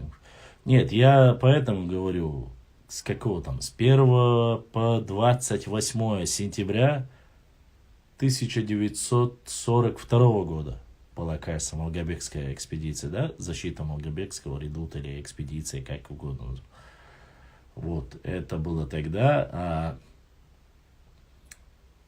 участвовать там могли участвовать и наши, и их, но факт, что он был чисто нашим национальным, что только мы там сидели, это маловероятно. Имеется в виду, что там чеченцы, ингуши его обороняли, да. Это, конечно, Но мне больше всего, знаете, ладно, это оставим. Про Малгобека это уже известное дело. Самое смешное, знаете что? Мне понравилось, не нравится, когда вот сейчас, особенно даже те, которые войнохиты, там, которые начинают говорить, что мы братья и все остальное, когда они начинают говорить любой конфликт какой-нибудь или взаимоотношения, ингушско-чеченские взаимоотношения, это, конечно, меня вообще, даже в этом случае им хочется поставить первое слово ингуши, а потом чеченцы. Это бывает очень смешно, реально смешно. Ну какая разница, чечена Ингушетия или ингуши чечене? Ну не звучит, вообще не звучит, честно сказать. Но вот когда они пытаются первыми поставить, это, конечно, смешно бывает. Или что-то у меня было написано, чеченцы, в начале предложения, там, чеченцы, там, я написал этот пост исторический про наш народ. И там было написано чеченцы, ингуши и так далее. И первое слово, поскольку это начало предложения, заглавной буквой написал, и второе, там, ингуши, что-то там, дополнение, ингуши с маленькой написано. Говорит, твоя нелюбовь к нашему народу, одна написала, когда ты написал ингуши с маленькой буквы. Вот есть и такие люди, которые начинают говорить, что якобы нет. Если бы стояли, первое слово было ингуши, и второе стояло бы там чеченцы дальше, я бы ингуши написал с большой буквы, а чеченцы написал бы с маленькой, потому что это не начало предложения. Но люди не знают, необразованные, видать, и начинают вот говорить. А так, разницы нету. Имам Чечни и Дагестана написано, допустим. У нас. Мы пишем, потому что наша трактовка, она является правильной. Почему? Потому что, когда он стал имамом Чечни, а потом уже дальше начали отвоевывать и уже Дагестан. Дагестан сам, имам Дагестана и Чечни тоже пытаются писать везде. Но опять же, в чем правильно? Наши историки, которые пишут правильно, или ихние, они могут написать просто имам Дагестана и Чечни, я понимаю. Но наши историки должны именно писать таким образом, потому что, когда он лишился всего, он получил поддержку от нашего народа. И уже стал потом имамом Чечни и Дагестана. Но есть, которые принципиально хотят это изменить. Ну, не будем обижаться. И, в принципе, значение как таковое это, может быть, и не имеет. Но смешно бывает, это немножко попахивает тем, что упрекать-то упрекают, и меня упрекают в этом. У меня нету никакого, если там стоит даже первые дагестанцы, или карачаевцы, или осетины, какая разница? Первому упоминанию или после. Ты заходишь в историю своего народа, ты можешь везде посмотреть, посмотри везде, там будет история, там, допустим, Карачаева, Черкесии. Почему не говорить Черкеса Карачаева? Я не думаю, что у них есть такая проблема, честно. Хотя, может быть. Кабардино-Балкария есть там, допустим, и не говорят, почему Балкария Кабардино не называют. Потому что кабардинцев намного больше, чем балкарцев. Может, исходя из этого, хотя буква «Б» находится и раньше, чем «К», но называют. И в чем проблема? Грамматически нация пишется с маленькой буквы, остальное это понты. Да, я же и говорю грамматически, я и говорю. Если не начало предложения, оно чеченец будет, он ингуш, он будет, он с маленькой буквы пишется, разницы никакой нету. В начале предложения с большой, а остальное вместо нация пишется с маленькой буквы. Ну как-то возвышать, мы там себе говорим хацуц, ну хацуц что говорить? Мы все прекрасно знаем, принижать, конечно, может и не стоит, но не настолько же возвышаться. Чего возвышаться-то? Мы до сих пор не имеем своего ничего. Наш косяк, да. Почему? Потому что если когда у нас появится, когда у нас будут какие-то национальные проекты, которые мы сами делаем, вне зависимости от соседей, там, федерального центра, тогда мы можем говорить «ассо». А когда ты просто у кого-то взял там, или деньги взял, или что-либо взял, скопировал, то это не твое. Свое нужно разрабатывать. свое родное, а потом ты уже можешь говорить, это наше, вот, с большой буквы. А заменить текст, просто убрать там Чувашия, там, не знаю, Осетия, там, не знаю, Монголия или Чебоксары и поставить там, или Иркутск, поставить свое название, это невеличие. Плагиатом заниматься это невеличие. Вот как-то так. Ладно, Ибрahim, если есть вопросы, есть в Ютубе вопросы? Я смотрю, уже многие, может быть, из вас хотят спать. Вайшу отвлекать Дирдас у нас. Там попытаемся сохранить, что есть у нас. Сегодня мечтала. Нет. 4 человека задонатили. И ойдам Ахакана. Эфире Хаусардувай уже на родном языке. Думаю, будет завтра, если получится. Все будет нормально. Мы сделаем эфир. На завтра, точнее. Если есть вопросы, задавайте. Если нет вопросов, то мы закончим на сегодня.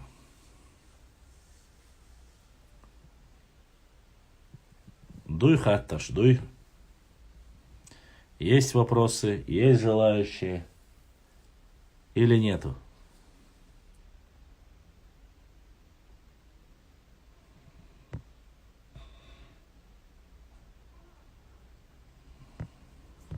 И тишина. И тишина, как говорится, значит, нету вопросов. После каждого эфира, вот каждого эфира в основном, в конце показывают статистику. И самое интересное, когда... Давай, Казбек, валикум салам, я тоже уже завершаю. Когда заканчивается эфир, я смотрю общее количество. В эфире было где-то там до 300-400 человек у нас за время стрима. Приходит, заходит, посидят чуть-чуть, послушает, выходит, вот так как-то было. Общее количество набегает. Это только в Инстаграм. Ладно, на этом, наверное, сегодня закончим. Дерес хил бислам, он шунмасальна. Огромная благодарность всем моим братьям и сестрам, которые сегодня поддержали нас, задонатили. Всем моим подписчикам, которые посидели до конца, дослушали, задавали вопросы активно. Интересно еще впереди, да, я вас прошу всех максимально подтягивайте, подписывайте людей, рассылайте нашу страницу, говорите подписаться, пускай подписываются в Ютубе, Инстаграм, Фейсбук, в Твиттере, в Телеграме, в Рутубе, везде мы есть, кроме Одноклассников и ТикТоке. В ТикТоке нет и в Одноклассниках нет. Везде есть, вы можете найти Башлам или Башлам Чимаев. Забивайте, подписывайте, узнавайте новое, интересное, касающееся не только истории нашего народа, о датах, о географии и все, что касается интересного в мире, и все, что касается нашего народа, об этом мы постараемся публиковать. Да, Масер Адикюэль, Бюсталдек Алиоил.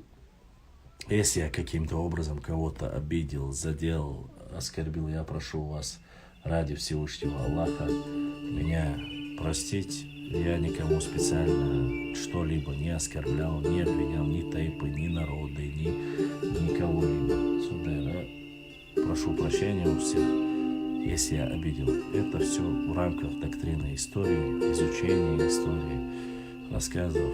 Я для вас всех открыт, я всегда приглашаю, можете отправить запрос, вы можете пообщаться. Главное не материться, главное вести в рамках культурного разговора. Никого, ни на кого мы не нападаем, всегда рады выслушать любую позицию. И всегда просим доказать, если вы считаете, что вы правы, рассказать, доказать, если у вас есть аргументы. За спиной не говорим. Призываем всегда к дискуссии, к культурному общению. Все в рамках закона. Ибо незнание закона не освобождает от ответственности. Масер Адикюэль, Масер Бюсталдек Алиоил. С вами был ваш брат Башлам. Ассаламу алейкум ва рахматуллахи ва баракатуху. Адикюэль. Марш аль Бюсталдек Алиоил.